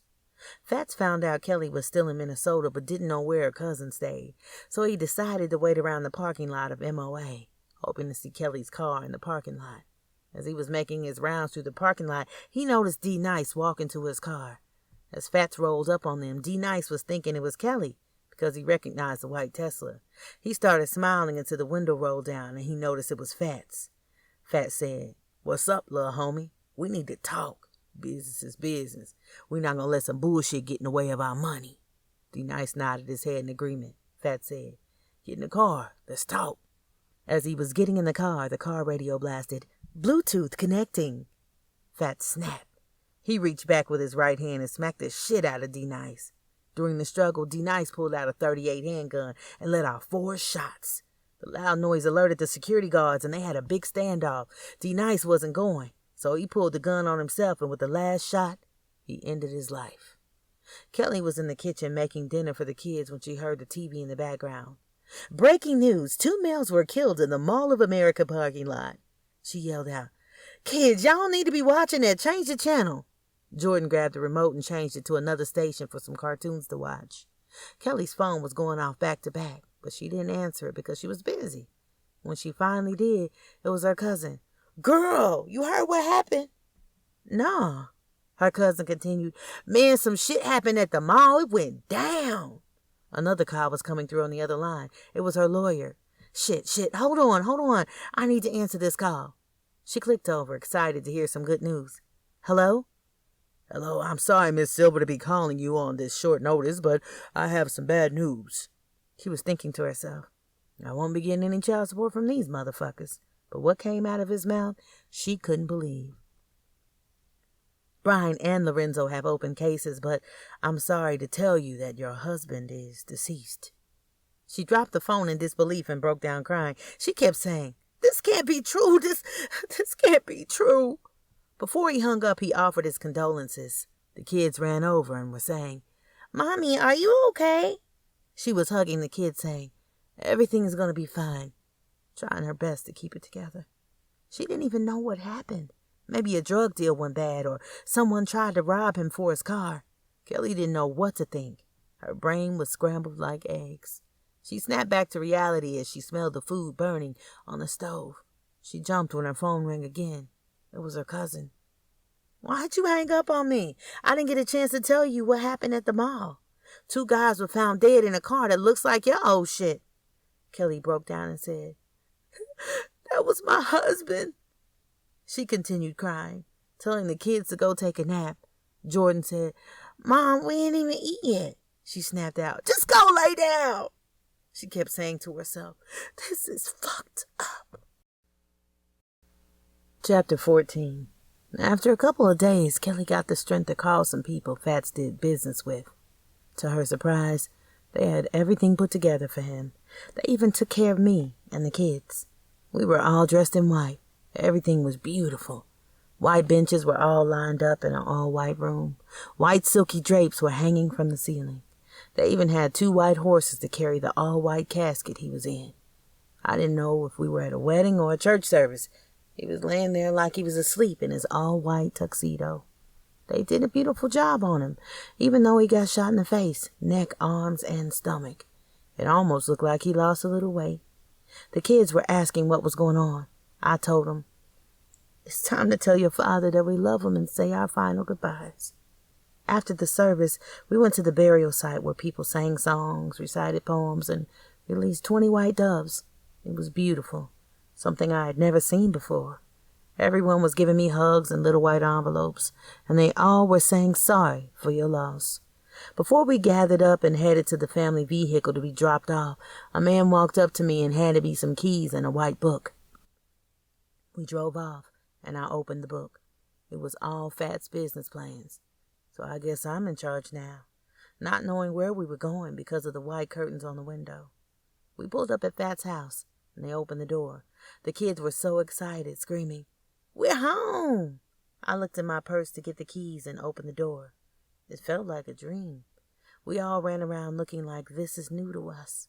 I walked into our room, and I could still smell his cologne in the air. Bond number 9. All of his clothes were gone. It was like he never lived there at all. Someone had cleaned out all of his personal belongings. As me and the kids were sitting in this $14 million home, it was starting to get lonely, so I called up my cousin and gave her my address. I told her, Remember that business you were talking about? Yeah. You helped me.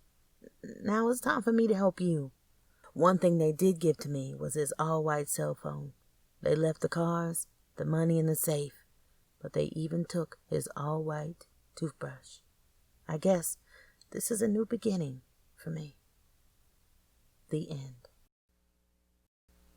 This completes the narration of What Happens in the Dark by Monty G. Staff.